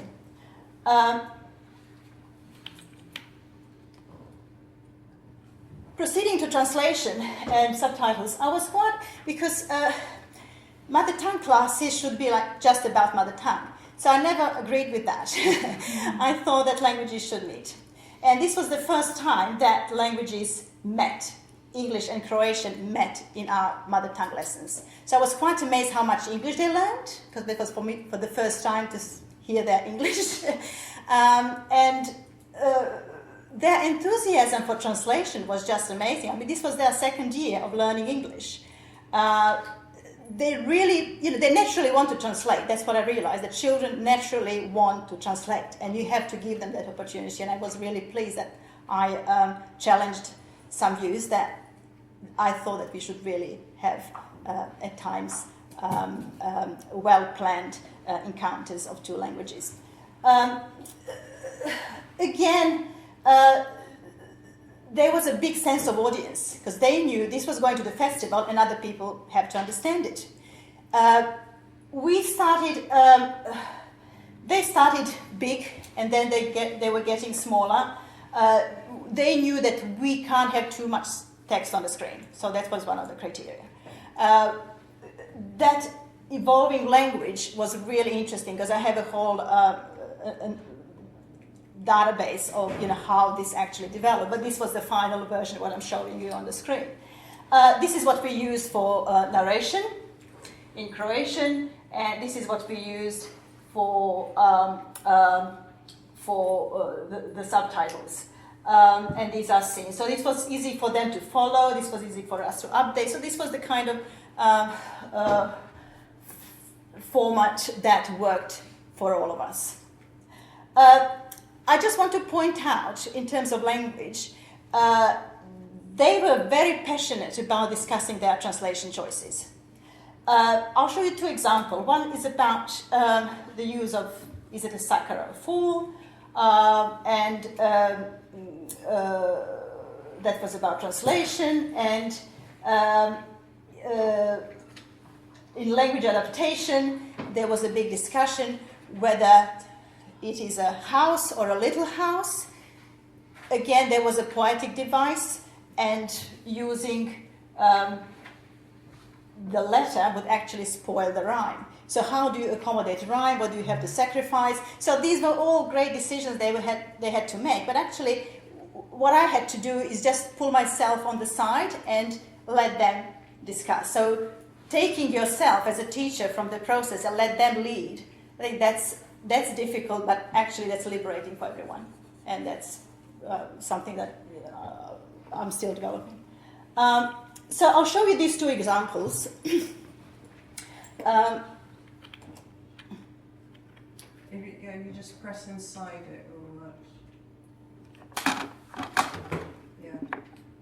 So this is the discussion we had at the end of the project.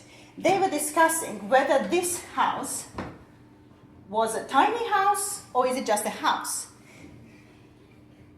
In the subtitles, in the Croatian version, it's a house because it accommodated the rhyme. So putting a diminutive in would spoil the rhyme. And for one pupil who actually constructed that poem for the end of the story, for the ending of the story, house, kuća in Croatian was the solution, but the other pupil didn't agree. So I'll just give you this little clip so you can see that discussion.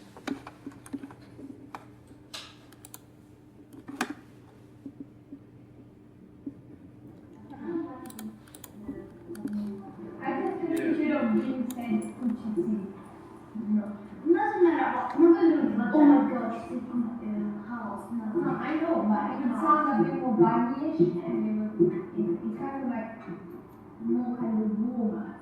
Cucci, Veseli Cucci. Sì, non lo vuole.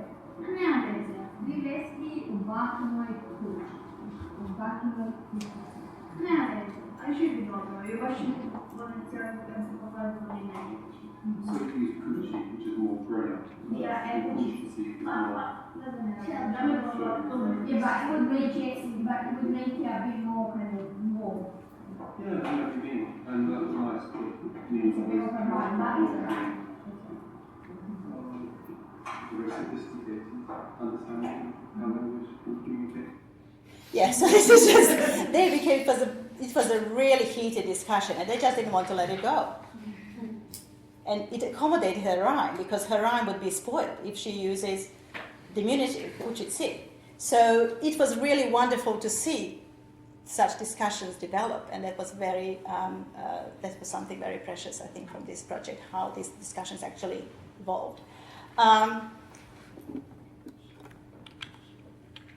So that was one example, and the other one is about the use of word choice in translation. Sorry. Here. So the story, I'll show you the short synopsis of the story. What a beautiful snake. He's a sucker who will free me, take me home and marry me. The girl from the project, she thought that using a fool is a better solution than a sucker. So they developed a really heated discussion whether it's a fool or a sucker. Again, they adopted, like, it ended up as a sucker in the film. So you'll just see these two examples in the actual film.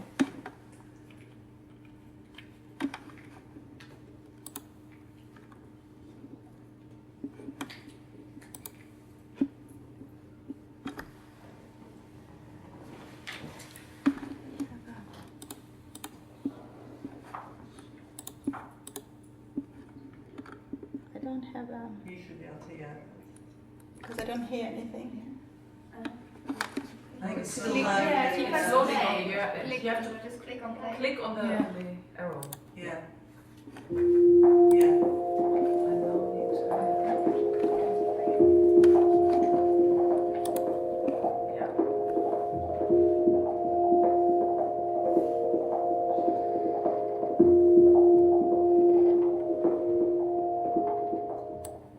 So I'll just show you the bit with the sucker.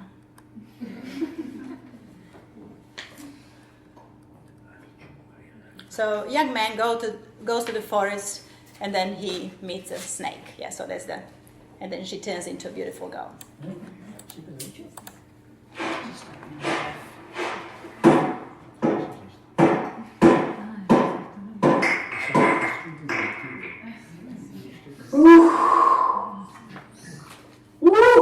Lijepe ligujce! Evo budala stigla koja će me sloboditi.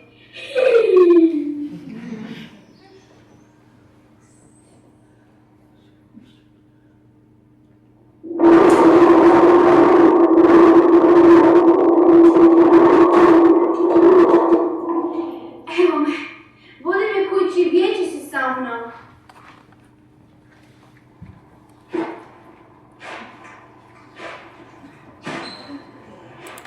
Yeah, so that's so there was a big discussion whether it's a sucker or a fool. Yeah, so sucker won in the end. And then the second one was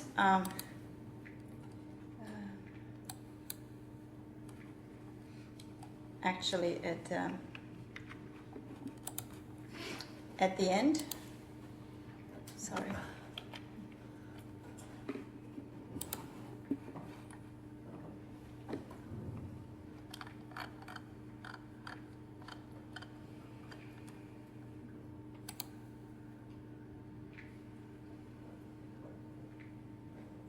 Yes, we did storyboard, we did that, did a film.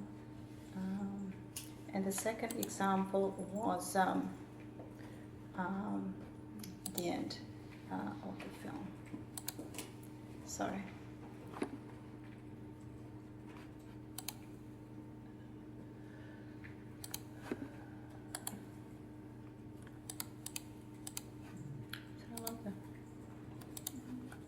Sorry, I can't find it. I think you just want to. I think you just want it still. You just click on Shadow Puppet Film again, that bit, and then you can just show that the very last part of the film. Yeah, that's what I've been trying to do. Yeah. So that's the second language discussion they had in translation, because they knew the only criteria they had about subtitling was that they can't be too long. And it was about language reduction. So they had to have that in mind. Although they produced a more, it was a more worded text. When I go back to all those versions they produced, it was a really interesting process how they actually sifted through the language, and since they discovered to come to 800 words.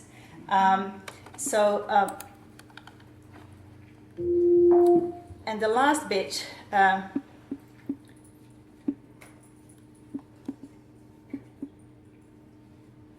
Dobro na svemu što mi kad daješ. Ja ću odjezati svoju nesreći i znati da imam si. So this right now. Obiže zmija u panicu svoju.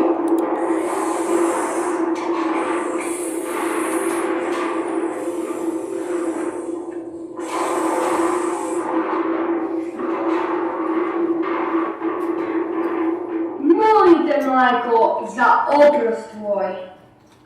Majka mu ne zamjeri i Bog mu oprosti. Kako je samo mudrosti.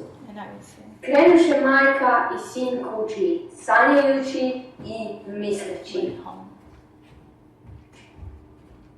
Oženi momak, djeveče dobro, pa živiše svi sretno i hrabro.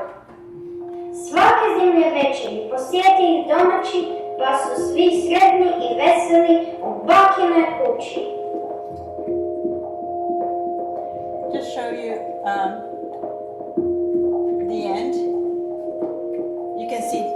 up at the end.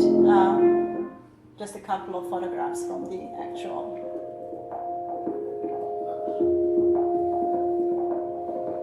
So this is how we were making puppets.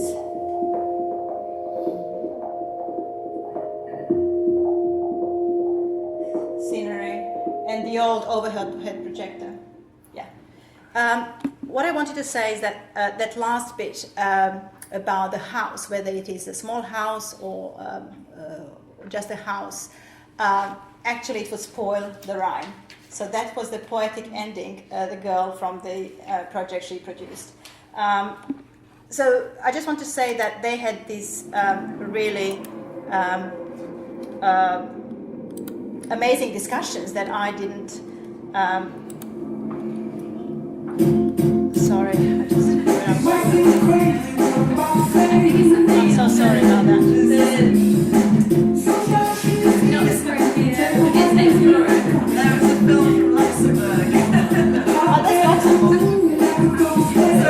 Sorry about this.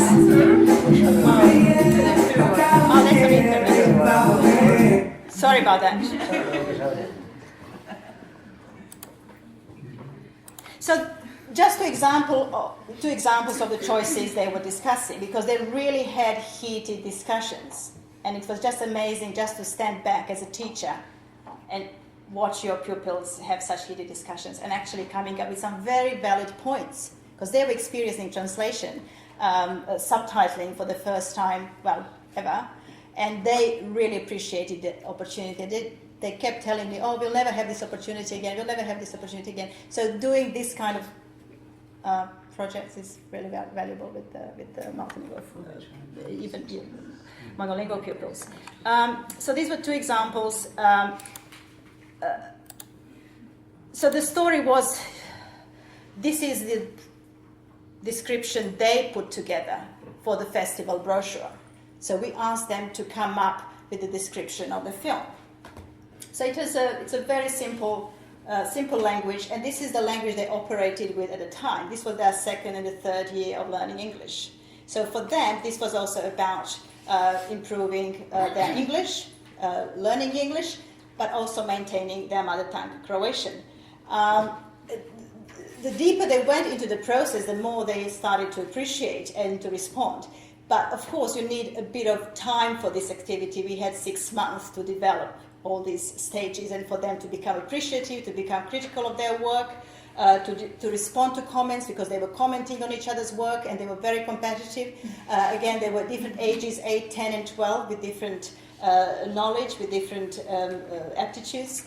And then they agreed, finally it took a while for them to agree on this synopsis for the film festival. It was really great just to stand back and listen to their discussions. And I'll just finish with some reflection on adaptation and translation. So this is what one of the pupils said. The translation from Croatian to English was pretty challenging because, for example, you had a rhyme, we needed to translate, so that it still makes sense. They were very enthusiastic about producing lines, rhymed lines in Croatian, but when they encountered English and they thought, wow, how do I produce the same, similar, in the same evening, but a rhymed version in English. And that would have taken, I'm sure that they could have produced something if you had more time, but it was good that they became critical about it, that actually realized that the value of good translation, that it's not easy to achieve.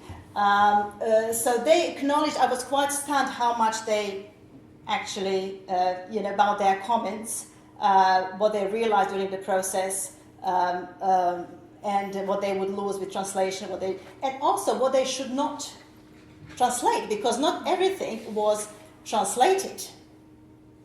Because when they encountered a rhyme that was hard to translate, they relied on the visual. They said, the audience can see it, we don't have to translate it. And that's how they overcame some translation issues in the film. They just didn't translate because they said, this doesn't mean translation. So they had to create a balance in their text. The first version was a bit clunky, it was quite big, and they had to reduce to 800 words. And for me, implications for classroom practice and EL learners. I think that was an amazing project for me as a teacher. I'm a firm believer in bringing two languages together. For me, mother tongue lessons are not just about mother tongue, they're also about bringing other languages and putting them in the context, of course, as a planned exercise. But this was, they said, a highlight in their school. What they said before, because they went back to Croatia. They're so proud, they're now showing this film in Croatian schools where they go. So this is a great legacy for them, and I keep updating them at what was happening with this film. Now we are writing an article, academic article at Goldsmith about the work on this film. They produced wonderful, they were interviewed as part of because this was a research project. So for me it was, I worked as a translator for many years, and this was my first encounter with subtitling. Thank you. Yes. So it was a project that I would recommend. It is deeply in my heart, in my working with our art teacher, Mark Smith, who now works as a design teacher in the UN school in New York. So we keep in touch, and we are still actually involved in some aspects of the project finishing off. Thank you so much. Just wanted to inspire, if anyone works at school, subtitling. I enjoyed, what I enjoyed both hard and easy bits in the end, but it was a big project, I must say, for all of us. Thank you.